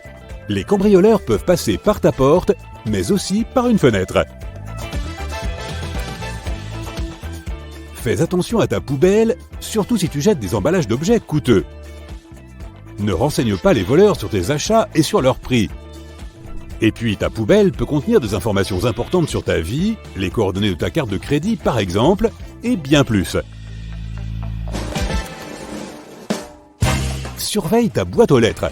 Assure-toi qu'elle est fermée à clé. Son contenu pourrait bien intéresser les cambrioleurs. L'astuce est donc simple. Verrouille ta boîte aux lettres et assure-toi de déchirer tous les documents qui contiennent tes données personnelles. Maintenant, examinons un peu ta pelouse. Je vois tout de suite quelque chose qui ne va pas. Je parle de ces grands buissons. Oui, je sais que tu n'as pas le temps de détailler. Mais plus ils sont grands, mieux les cambrioleurs peuvent s'y cacher. En outre, si tes buissons et tes arbres sont mal taillés, on pourrait croire qu'il n'y a personne chez toi. Tu vois où je veux en venir ? Bien, disons que tu as ignoré mes conseils et que des cambrioleurs se sont introduits chez toi. Ils chercheront d'abord à trouver des espèces. Si tu n'en as pas chez toi, tu peux passer ce conseil. Mais si tu en as, fais preuve de créativité. Tu peux cacher tes espèces dans un sac plastique et dans un récipient avec des restes de repas. Tu peux aussi placer ce sac en plastique dans une bouteille de détergent vide et la ranger dans un placard ou dans la cuisine. Les cambrioleurs n'iront probablement pas mettre leur nez là-dedans. Il y a deux choses à ne pas faire. Cacher de l'argent ou des bijoux dans une boîte de médicaments n'est pas très malin. Et ton congélateur n'est pas non plus une bonne option. C'est une cachette trop bien connue des malfaiteurs. Voyons maintenant comment tu gardes tes clés. Tes clés de voiture et de maison sont sur le même jeu. Ce n'est peut-être pas une super idée. Tout d'abord, imagine que tu les perdes et que des cambrioleurs sachent où tu vis. Non seulement ils te dévaliseront, mais ils disposeront aussi d'un véhicule pour transporter tous tes objets de valeur. Fais aussi attention à ta clé de garage, surtout s'il est possible d'entrer chez toi par cette pièce. Et même si ce n'est pas le cas, il y a certainement des choses qui intéresseront les voleurs dans ton garage. Les cambrioleurs sont pleins de ressources. Ils peuvent se faufiler dans les maisons, même par les plus petites fenêtres. S'ils préfèrent en général passer par la porte, c'est que c'est sans danger. En passant par la fenêtre, ils pourraient se faire mal ou déchirer leurs vêtements. S'ils laissent des traces d'ADN, ils pourront être retrouvés. Mais les voleurs veillent bien à ne pas laisser de traces. Selon une étude anglaise, seuls environ 3% des cambrioleurs laisseraient de tels indices sur leur passage. Pour te protéger la nuit, il existe plusieurs options. La première, insère un gros trombone ou une épingle à cheveux à l'intérieur de ta serrure. Tu peux aussi utiliser une clé de rechange si tu en as une. De cette façon, tu rendras extrêmement difficile, voire impossible, l'utilisation des doubles par les cambrioleurs. Deuxième option, barricade-toi. Tu peux te servir d'une chaise lourde, d'une étagère, de n'importe quoi. Mais oui, pourquoi pas, si tu te sens plus en sécurité. Si ta porte s'ouvre vers l'extérieur, la bloquer pourrait être une bonne idée. Une chaise peut se révéler très pratique. Coince-la sous la poignée de ta porte. Ce n'est pas le système de sécurité le plus puissant, mais ça peut faire l'affaire. Attacher les poignées avec un câble ou une corde est aussi une solution. Une fausse caméra de sécurité peut te protéger de jour comme de nuit. Les cambrioleurs ne sont pas aussi courageux qu'on pourrait le croire. Si tu as un vrai système de vidéosurveillance, veille à ce que les voleurs ne le désactivent pas. Place-le dans un endroit difficile d'accès. Si tu ne rechignes pas à la dépense pour te protéger, les lampes à détecteur de mouvement sont exactement ce qu'il te faut. Les voleurs aiment les endroits sombres et lorsqu'ils s'approcheront de chez toi, toute cette lumière les effraiera. Cette solution fonctionne si les cambrioleurs ignorent si tu es chez toi. S'ils sont sûrs que tu n'es pas là, c'est beaucoup moins efficace. Les minuteurs pour télévision et radio sont une autre solution. Grâce à eux, tu peux faire croire aux gens que tu es chez toi à tout moment. Avec les lampes à capteur, c'est la combinaison parfaite. Cette astuce te protégera de la plupart des cambriolages, mais ce n'est pas une garantie à 100%. Certains voleurs n'hésitent pas à entrer, même si la télé est allumée. Et un système d'alarme vivant. Vrai ou faux, peu importe. Je parle bien sûr des chiens. Tu te souviens de l'astuce des bottes ? Tu peux faire la même chose avec un chien si tu n'en as pas. Place un grand bol sur ton porche, mais veille à ce que ce soit réaliste. Le bol ne doit pas être tout neuf, il doit être un peu cabossé. Est-ce que tu connais tous tes voisins ? Si ce n'est pas le cas, il est grand temps que tu prépares des biscuits et que tu leur rendes visite afin de faire connaissance. Tout d'abord, les voleurs n'aiment pas travailler dans les quartiers où les gens se connaissent et se soutiennent les uns les autres. Parce qu'ils ont alors plus de chances de se faire repérer et attraper. Et oui, s'organiser avec ses voisins est une super solution pour rester en sécurité et, qui sait, se faire de nouveaux amis. Une tranche de fromage n'est pas quelque chose que l'on s'attend à trouver sur sa voiture. Aussi hilarant que ça puisse paraître, ça pourrait indiquer quelque chose de dangereux. Une femme racontait cette histoire sur Internet. Au début, elle pensait simplement qu'un gamin lui avait fait une farce. Elle a décidé d'appeler une amie pour lui demander de l'aider à nettoyer sa voiture. Mais lorsqu'elles ont commencé à retirer le fromage, elles ont remarqué quelque chose d'étrange 2 places de stationnement plus loin. Elles se souviennent avoir vu arriver une camionnette blanche. À l'intérieur, des hommes les regardaient fixement. Comme elles n'étaient pas seules, elles ont décidé de finir de nettoyer. Même si elles ne se sentaient pas à l'aise à l'idée d'être observées. Il leur a fallu près d'1 heure pour gratter tout le fromage qui avait déjà fondu sous la chaleur du soleil. Elle se demanda cependant s'il ne s'agissait pas d'une tactique pour détrousser les gens. Car concentrées sur le nettoyage, les victimes ne prêteraient plus grande attention à leurs affaires. Ou pire encore, il pourrait s'agir d'une stratégie de kidnapping. Personne n'aurait le temps de remarquer les criminels à temps pour se protéger. Elle poursuit en donnant ce conseil. Si vous voyez un jour un morceau de fromage sur votre voiture, ne le touchez pas. Le plus sûr est de le nettoyer une fois rentré.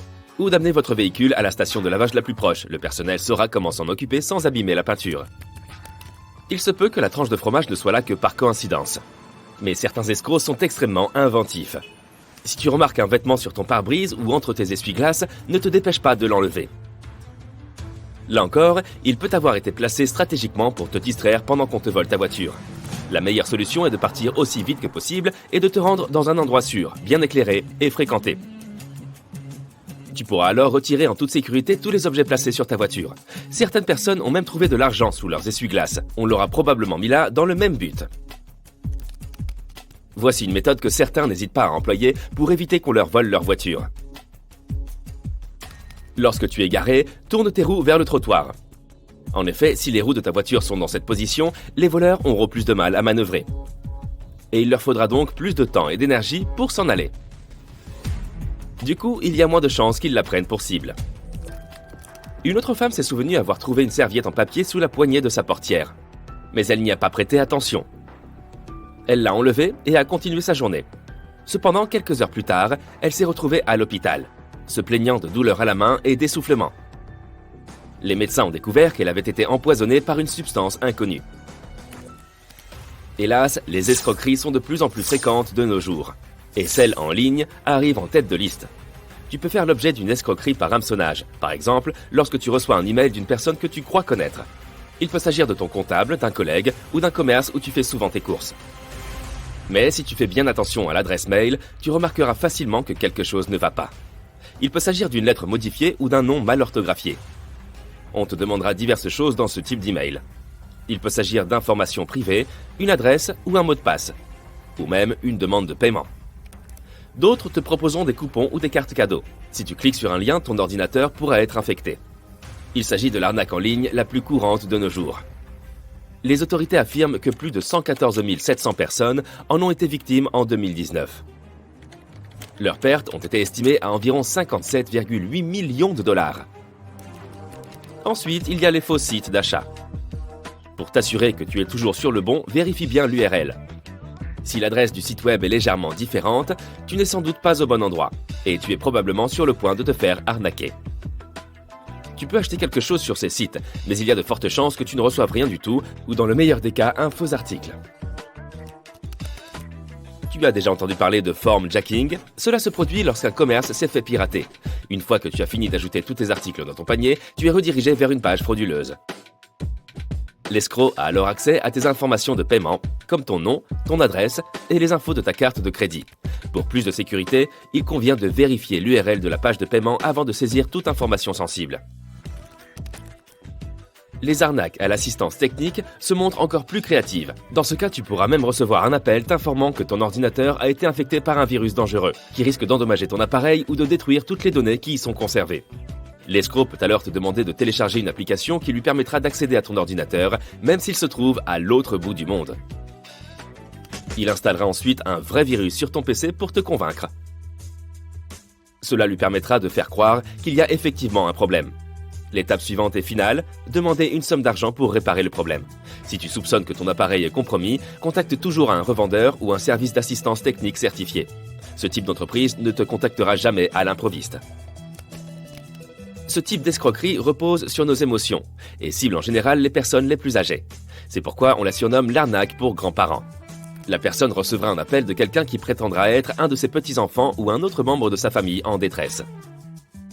L'escroc lui demandera ensuite de l'argent pour diverses raisons.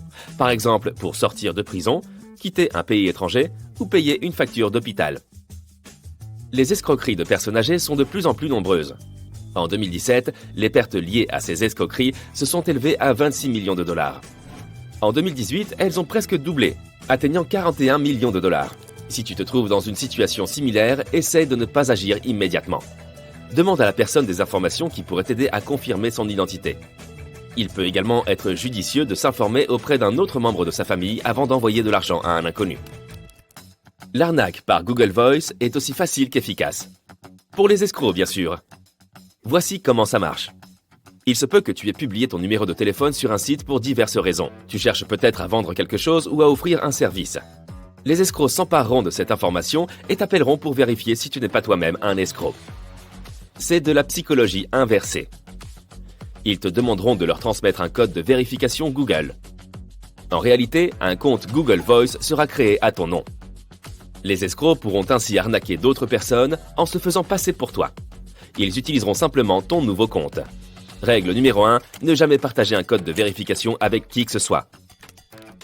Les CV en ligne ne sont pas très sûrs non plus, car ils peuvent fournir certaines données sensibles aux escrocs. Ils essaieront de te contacter en se faisant passer pour des recruteurs.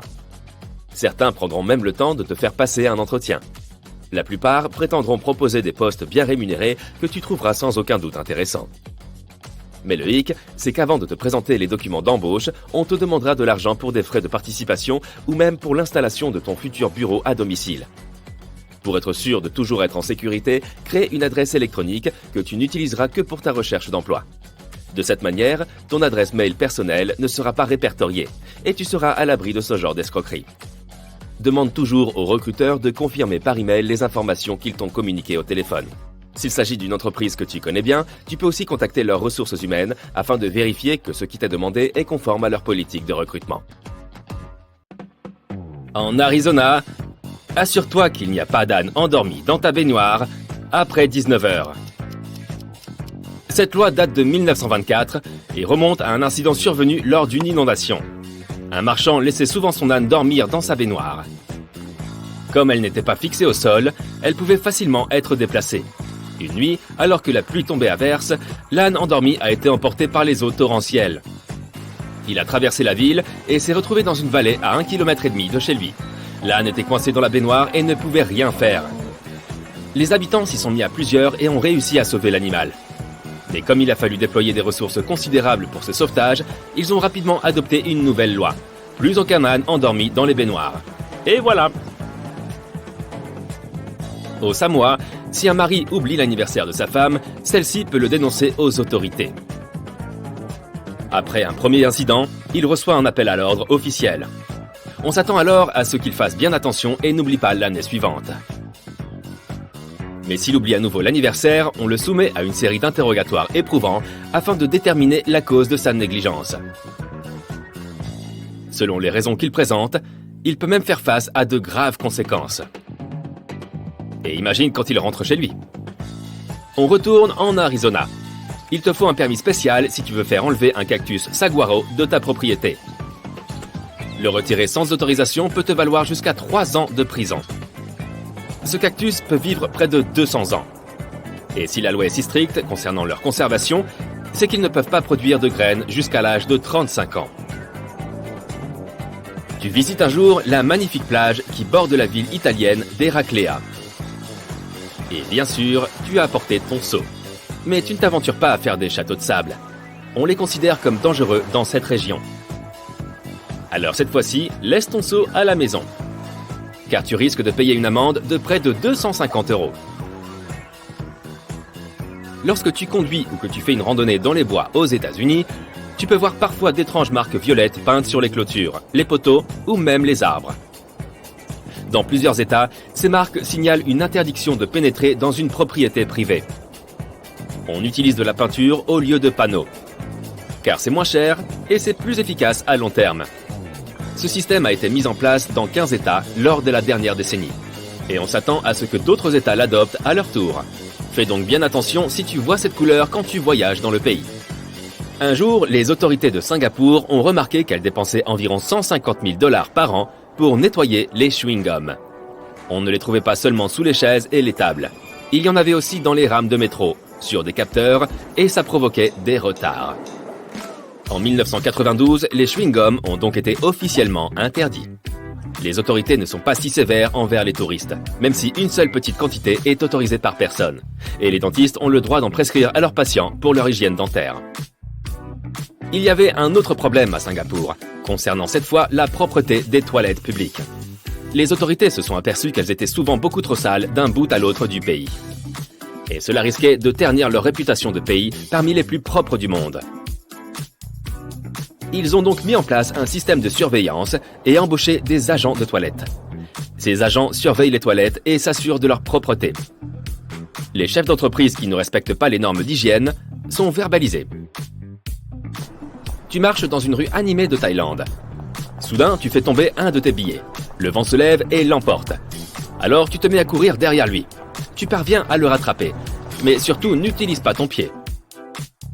Il est absolument interdit de marcher sur les billets, car on considère que les pieds sont vils et sales en Thaïlande. Et tu ne dois pas toucher du pied les billets thaïlandais. C'est parce qu'ils sont à l'effigie de personnes importantes. Quelle que soit la valeur de ton billet, ne marche pas dessus. Tu risquerais de te retrouver en prison. Tu roules à toute vitesse sur une autoroute allemande. C'est l'un des derniers endroits au monde où tu peux conduire aussi vite que tu le souhaites. Mais tandis que tu fonces, ta jauge t'indique que ton réservoir est vide. Alors tu t'arrêtes. Si ce n'est pas un gros problème ailleurs, ici on considère cela comme un risque évitable. Tu devras payer 80 € pour ne pas avoir pris la précaution de faire le plein quand tu en avais l'occasion. Parmi les autres règles en vigueur sur l'autoroute, on trouve l'interdiction de se garer, de faire marche arrière et même demi-tour. Dans les années 40, 2 marchands de cornichons essayent de se faire de l'argent dans le Connecticut. Leurs produits n'étaient pas très frais, mais ils s'efforçaient quand même d'écouler leur stock périmé. Bientôt, ils se sont fait prendre, et une nouvelle loi a été adoptée afin d'éviter ce problème. On imposait désormais ce qui suit. Pour que des cornichons puissent être vendus, ils devaient pouvoir rebondir. À l'époque, c'était le meilleur moyen de vérifier s'ils étaient propres à la consommation. Mais les méthodes de conservation ayant progressé, cette loi a été oubliée. Elle est cependant toujours en vigueur aujourd'hui. Tu es à New York tard dans la nuit. Tu dois vite te rendre dans un magasin. Inutile de mettre tes chaussures. Tant d'efforts pour un si court trajet. Mais tandis que tu traverses la rue, des policiers t'arrêtent soudain. Tu ne comprends pas, tu n'as rien fait de mal. Mais ton délit est d'être en pantoufles après 22 heures. Cette loi existe car on pense que les pantoufles malodorantes attirent les rats et autres vermines. Mais tu as tout à fait le droit de porter ton pyjama en public. Tu conduis sur les routes sablonneuses d'Australie occidentale. Tu caches quelque chose d'illégal dans ton véhicule. Tu conduis avec prudence, espérant ne pas attirer l'attention. Mais soudain, les autorités du commerce de la pomme de terre te demandent de t'arrêter. Ils fouillent ton véhicule et découvrent que tu transportes plus de 50 kilos de patates. Cette loi a été instaurée en 1946. Les activités commerciales devaient être protégées pendant cette période de rationnement. Et crois-le ou non, cette loi n'a été supprimée qu'en 2016. Si tu prévois de te rendre au Parlement anglais, assure-toi de laisser ton armure chez toi. En l'an 1313, on a décidé que personne ne pouvait pénétrer dans le Parlement vêtu de son armure complète. Cette décision a été prise pour des raisons de sécurité. Il a fallu quelques années pour qu'elle prenne effet, le comte de Lancaster refusant longtemps de s'y plier. Mais suite à son procès en 1319, on n'a plus jamais vu personne en armure au Parlement de ce pays. Et la loi est toujours en vigueur à ce jour. La Grèce possède de nombreux monuments historiques étonnants ayant résisté à l'épreuve du temps. Mais la plus grande préoccupation pour leur pérennité est le tourisme. On a donc interdit le port de talons hauts sur tous les sites historiques. L'Odéon est un théâtre dont la construction remonte à l'an 161 de notre ère. Et il présente des dégradations causées par les chaussures des visiteurs. Et ce n'est pas tout. On a dû aussi nettoyer 30 kg de chewing-gum entre les pierres. La nourriture et les boissons sont donc également interdites, ainsi que les chaussures pointues. Tu fais voler un cerf-volant dans l'état de Victoria en Australie. Une activité tout ce qu'il y a de plus banal. Mais ne sois pas surpris si la police débarque soudainement. Une loi a été adoptée en 1966 stipulant que si tu fais voler un cerf-volant et que cela ennuie quelqu'un dans ton voisinage, tu es passible d'une amende. Et crois-moi, elle sera plutôt salée. Mais étant donné la taille de ce pays, tu ne devrais pas avoir trop de mal à trouver un endroit où faire voler ton cerf-volant en toute tranquillité. En Oklahoma, le bien-être des chiens est quelque chose de très important, et il est donc interdit de leur faire des grimaces. Tu pourrais écoper d'une amende pour la gravité de ton acte, et peut-être même d'une méchante punition. Mais ne penses-tu pas qu'une telle loi devrait être universelle? À moins que le chien ne t'ait tiré la langue en premier. En route vers le Moyen-Orient, il y a là un grand désert et la nuit, l'obscurité est complète, sauf à un endroit bien précis. Il s'agit d'un grand cercle qui brille d'une lumière orange vif, le cratère Darvaza. C'est un brûleur à gaz géant. Il y a des années, des géologues ont trouvé du gaz ici et ils ont commencé à l'exploiter. Mais lorsqu'ils ont creusé, ils sont tombés sur une cavité souterraine. La cavité s'est effondrée et a formé un cratère. Il est aussi large que la moitié d'un terrain de foot et sa profondeur équivaut à la hauteur d'un immeuble de 5 étages. Du gaz a commencé à s'échapper des fissures du cratère. Et comme les animaux paissaient souvent près de cet endroit, les géologues ont décidé de mettre le feu à ces flux de gaz pour en épuiser la source. Ils pensaient que le feu s'éteindrait en un jour ou deux. Mais si tu visites l'endroit aujourd'hui, tu pourras constater que ce portail vers le monde souterrain brûle toujours. Et ça dure depuis presque 50 ans. En 2013, un homme est descendu au fond du cratère en feu pour la première fois. Il y a recueilli de nombreux échantillons et les scientifiques y ont trouvé des bactéries qu'on ne trouve nulle part ailleurs sur Terre. Elles semblent tout à fait à l'aise au fond de ce brasier éternel. En 2009, dans la ville de L'Aquila, en Italie, un homme a vu des lumières vacillantes danser au-dessus d'une rue pavée. Il a immédiatement su quoi faire et a déplacé sa famille dans un endroit plus sûr. Quelques secondes plus tard, un énorme tremblement de terre de magnitude 8,3 a frappé la région. Sa connaissance des étranges lumières a sauvé sa vie et celle de sa famille. Alors, quels sont ces mystérieux avertissements?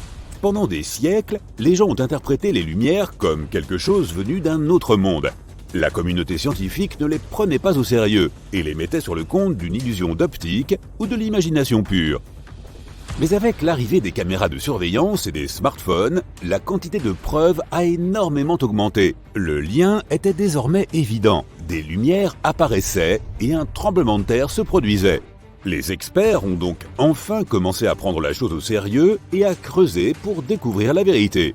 Mais après des années de recherche, les géologues ne sont toujours pas totalement sûrs de la source des lumières. Ils en ont toutefois identifié 5 types. Des éclairs brillants qui illuminent le ciel, ressemblant à des éclairs d'orage ou à un flash d'appareil photo très puissant. Des rayons dans le ciel qui peuvent ressembler à des colonnes lumineuses. Des flammes de différentes tailles qui traversent le sol. Des lueurs diffuses au-dessus des montagnes. Et des boules de lumière qui se déplacent lentement et qui peuvent être interprétées à tort comme de la foudre en boule. Autre phénomène atmosphérique tout aussi peu compris, ces boules peuvent flotter et exploser, laissant derrière elles une odeur de soufre. Mais contrairement à la foudre en boule, ces boules-là semblent être inoffensives, si on ne prend pas en compte ce qu'elles annoncent. Quoi qu'il en soit, les experts ne savent toujours pas comment tous ces types de lumières sont liés au tremblement de terre. Les lumières n'apparaissent pas seulement avant qu'un séisme ne frappe. Certaines ont été signalées pendant et après les séismes. Elles peuvent aussi apparaître avec d'autres phénomènes, comme les chutes de météorites, les éruptions volcaniques ou les aurores boréales. Pour l'instant, les scientifiques ne peuvent que proposer des théories pour expliquer l'inexplicable. L'une des plus récentes prétend que les lumières sont dues à des lignes électriques rompues pendant un tremblement de terre.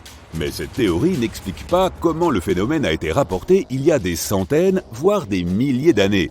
Comme dans cet ancien conte chinois, selon lequel des nuages ressemblant à des dragons apparaissaient dans le ciel pour avertir d'un prochain tremblement de terre. Ou comme par cet ancien historien romain qui a rapporté que d'énormes lumières ressemblant à des flammes ont éclaté juste avant qu'un énorme tremblement de terre ne se produise. La théorie des lignes électriques a donc été rapidement écartée. Une autre théorie a suggéré qu'il s'agissait de gaz qui s'échappaient. Pendant un tremblement de terre, les roches souterraines se dilatent et se rétractent sous la pression et la chaleur. Cela ouvre et ferme de petits espaces entre elles. Différents gaz se feraient un chemin à travers ces nouvelles ouvertures. Le radon, par exemple, peut être libéré pendant une activité sismique. Il peut ioniser l'air, le rendant électriquement chargé. Mais le radon ne le fait pas assez pour créer des étincelles de lumière. Cette théorie est tentante, mais elle doit être écartée aussi. L'une des théories les plus acceptées est que cela pourrait provenir de l'électricité qui remonte du sous-sol. Lorsque les roches ignées souterraines, celles qui se forment à partir du magma dans les profondeurs de la Terre, subissent des contraintes, elles libèrent de l'oxygène ionisé, ou chargé électriquement. Il traverse la surface et monte dans l'atmosphère, où il crée un champ électrique localisé. Cela peut produire de brefs éclairs de lumière visibles. Certains ne sont même pas si rapides et peuvent durer plusieurs minutes. Maintenant, imagine que tu as roulé pendant des heures dans la nuit. Tu n'as pas eu l'occasion de te reposer, si bien que ton attention ne tient qu'à un fil. Tu t'arrêtes et sors pour te dégourdir les jambes. Puis tu lèves les yeux au ciel et tu vois un magnifique lever de soleil. Mais attends, il y a 3 soleils dans le ciel. Tu te frottes les yeux, mais il y a toujours 3 étoiles brillantes dans le ciel. Non, notre soleil n'a pas été déchiré en 3 morceaux. Il n'a pas non plus été visité par 2 autres étoiles. C'est ce qu'on appelle une parélie. Elle se produit surtout pendant les fortes gelées. Les petits cristaux de glace dans le ciel déforment la lumière. Par conséquent, tu peux voir 3 points lumineux dans le ciel au lieu d'un seul. Ce phénomène est aussi appelé halo. Habituellement, il s'agit simplement d'un cercle autour du soleil. Il est même possible de voir un halo la nuit. Il suffit de regarder un lampadaire et tu verras un cercle lumineux autour de lui. Parfois, un halo peut prendre une forme plus fantaisiste. S'il y a beaucoup de glace dans l'air, la lumière est encore plus déformée, tout comme dans une pièce avec une douzaine de miroirs. Alors, le halo peut prendre la forme d'un œil humain. À cause de ce phénomène, une fausse aube peut aussi se produire. Alors que tu regardes l'horizon, l'aube pointe et le bord du soleil apparaît. Encore un peu et... le soleil commence à se dissoudre dans le ciel. Après quelques minutes, il fait de nouveau nuit. Et seulement 1 minute plus tard, le vrai soleil montre son visage. C'est le même effet de courbure de la lumière que tu as vu auparavant avec les 3 soleils. Seulement maintenant, la lumière est courbée verticalement et non horizontalement. Et au lieu du vrai soleil, c'est son reflet dans des cristaux de glace dans le ciel qui est apparu. Continuons. Ce nuage ressemble à un dinosaure. Et celui-ci ressemble à un chat. Et celui-ci, Waouh, on dirait que ces nuages sont en train de tomber. Ah non, c'est juste un nuage de type Mammatus. Leur forme leur donne vraiment l'air de morceaux de nuages sur le point de tomber au sol. Ça ne devrait pas arriver, mais tu ferais quand même bien de commencer à chercher un abri. De tels nuages sont le signe de l'arrivée d'un orage violent. Il faut beaucoup d'air humide avec des cristaux de glace en altitude et de l'air sec dans les basses couches pour créer de tels nuages. Ensuite, des courants d'air verticaux apparaissent entre ces couches. Et ces courants font que les nuages prennent la forme d'un cerveau humain. Ce nuage géant ressemble à un dôme qui va recouvrir une ville entière. Et c'est exactement ce qui se passe. Un énorme nuage recouvre une vaste zone et y déverse ensuite une pluie abondante.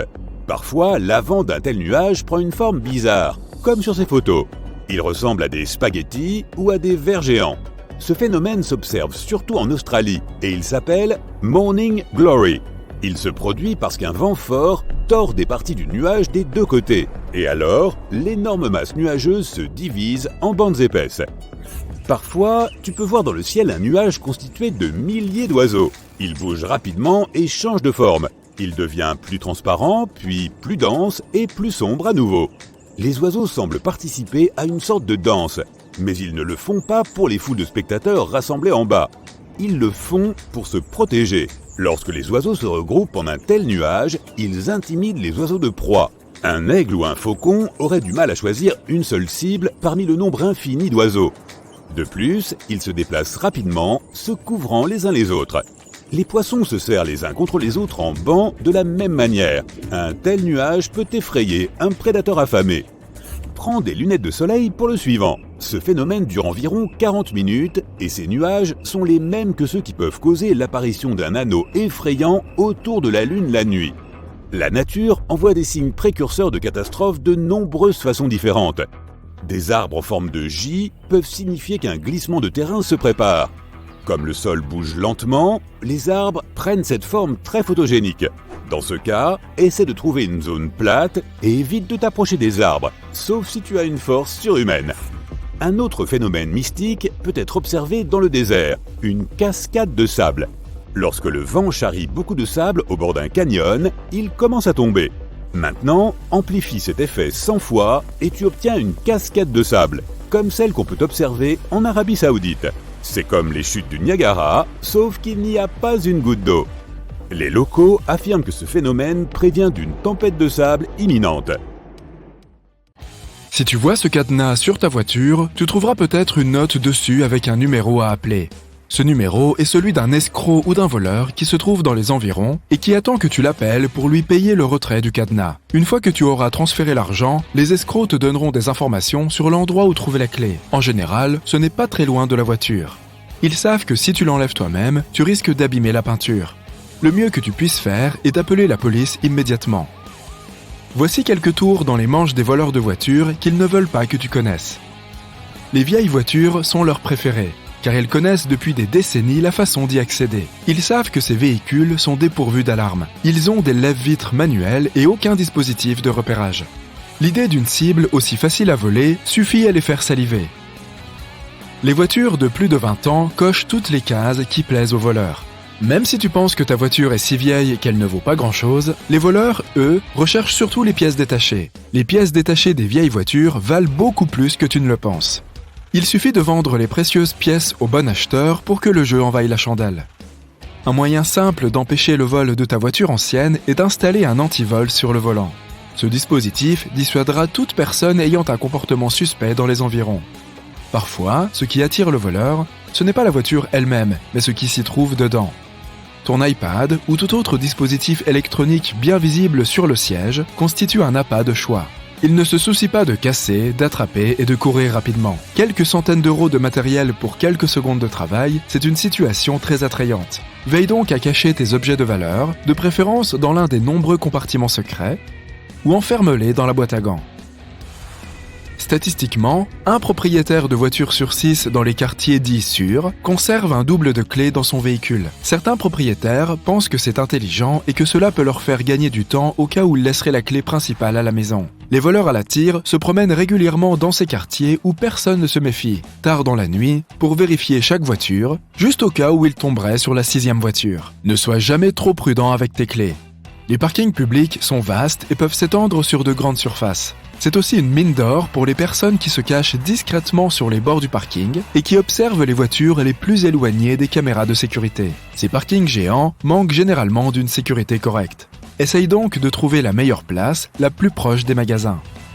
Il y a plusieurs façons de garer ta voiture pour qu'il soit difficile de la remorquer ou de l'enlever. Gare-la de manière que l'avant soit tourné vers l'intérieur en t'assurant qu'il y a un obstacle, comme une lumière ou un garde-fou. Si tu te gares dans la rue, tourne le volant vers le bord du trottoir, ce qui le bloque et le rend plus difficile à voler à tout point de vue.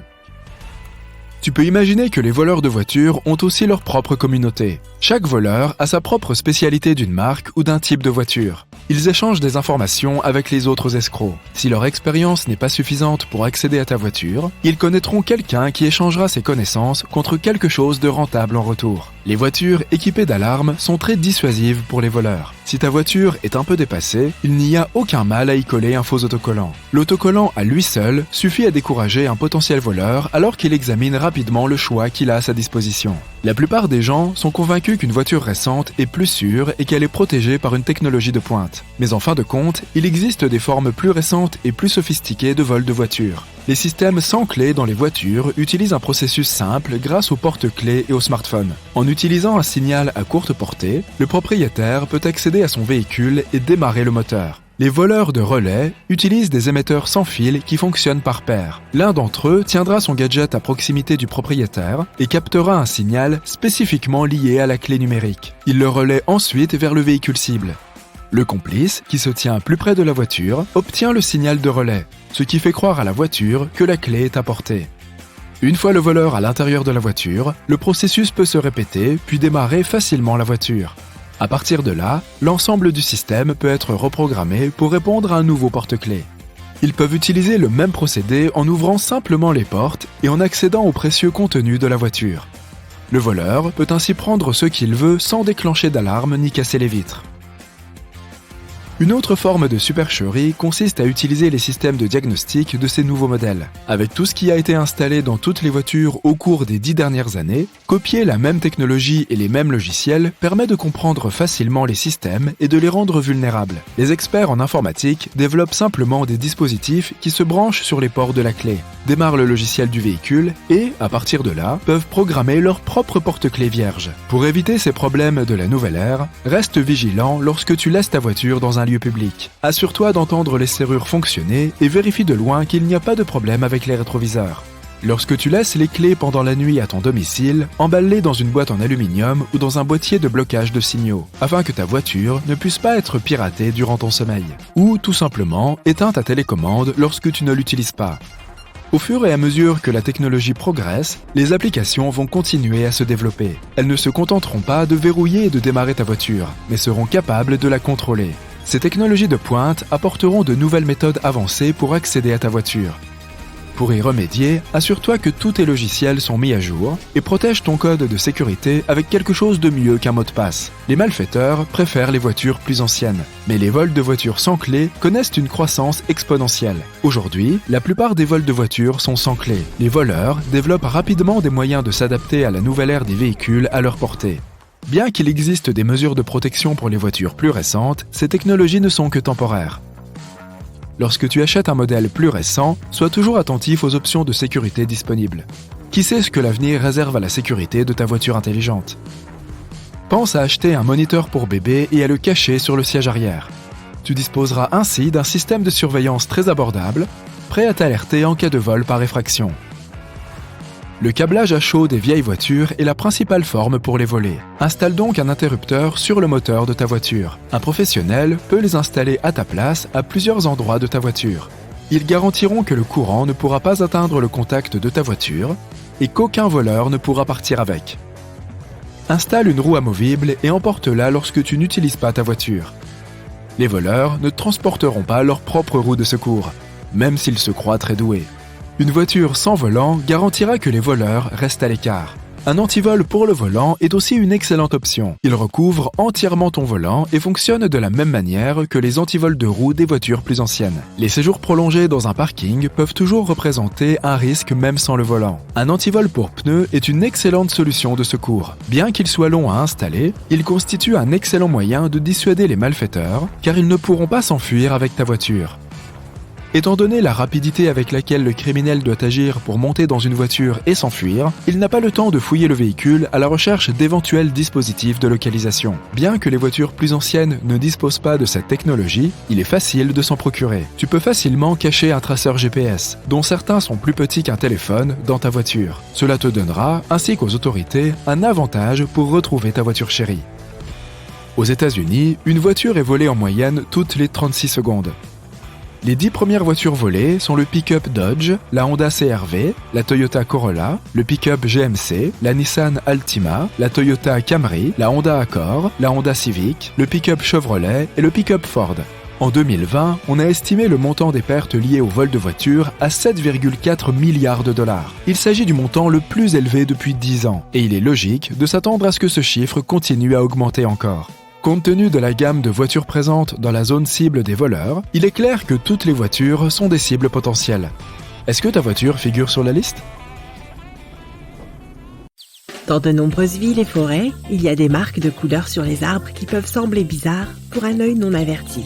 En fait, la plupart de ces marquages sont utilisés pour 2 raisons. D'abord, pour faire ressortir les arbres à couper, à épargner ou à éviter. Et ensuite, pour établir une ligne de démarcation visible délimitant une portion de forêt que l'on possède. Il n'y a pas de règle spécifique pour la couleur ou la forme des marquages, mais les plus universels pour la coupe sont des lignes bleues, tandis que ceux qui indiquent la préservation sont généralement orange ou jaune. Les arbres situés dans les limites de la ville sont généralement marqués pour la coupe par des lignes ou des points de couleur rouge, orange ou jaune. Si tu vois un tel marquage sur un arbre et que ta voiture est garée à proximité, il vaut mieux la déplacer pour éviter que l'arbre ne lui tombe dessus quand il sera élagué.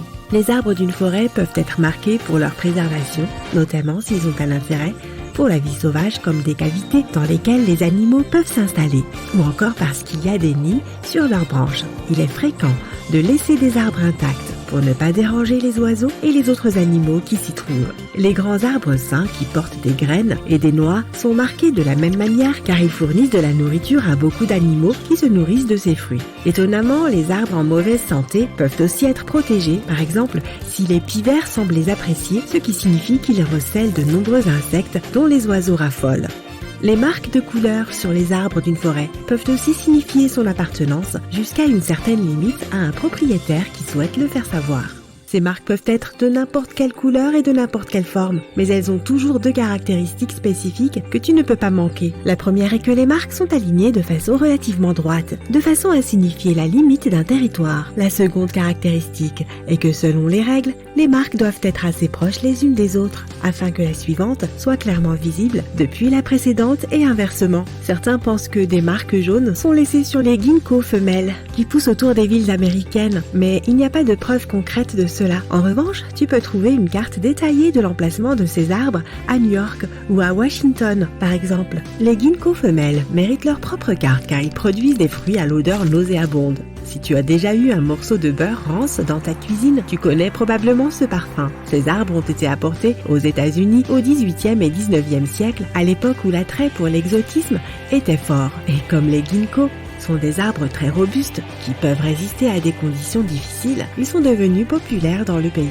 De nombreuses villes les ont plantés à des fins de décoration, mais malheureusement, beaucoup d'entre eux se sont avérés être des femelles. Pour éviter que les arbres ne répandent leur odeur désagréable dans les villes, ils ont été pulvérisés avec une solution spéciale qui les empêche de fructifier. La solution est sans danger pour les gens et les animaux. Il n'y a donc pas lieu de s'inquiéter de se trouver à proximité quand ils se font traiter. Des marques de couleurs peuvent aussi être vues dans les rues, pas seulement sur les arbres. Si tu te promènes dans la ville et que tu vois une ligne rouge sur le trottoir par exemple, cela signifie qu'il y a une ligne ou un câble électrique en dessous. Ces lignes sont rouges pour attirer l'attention sur le danger potentiel. Car si les câbles sont endommagés en creusant, cela peut entraîner de graves problèmes. Peut-être même pire qu'avec les tuyaux de gaz. Les lignes oranges ont essentiellement la même signification, sauf qu'elles indiquent la présence d'une ligne ou d'un câble de télécommunication ou de signalisation. Ces câbles ne transportent pas d'électricité, donc les perturber n'est pas aussi grave que d'endommager des câbles électriques, mais cela causerait quand même beaucoup de désagréments aux gens du quartier. Par exemple, la rupture d'un câble en fibre optique pourrait couper Internet dans une vaste zone jusqu'à ce que les dommages soient réparés. Une ligne jaune signifie qu'il y a du gaz naturel, du pétrole, de la vapeur, de l'essence ou un autre conduit de matière inflammable en dessous. Les lignes sont généralement dessinées de manière à montrer la direction dans laquelle le tuyau est posé en dessous, et la ligne elle-même se trouve en son centre. Le jaune est une couleur d'avertissement au même titre que le rouge, ce qui est parfaitement logique, puisqu'un tuyau de gaz percé et une étincelle peuvent entraîner une véritable catastrophe. Les lignes vertes signifient qu'il y a un égout ou un collecteur d'eau pluviale sous terre.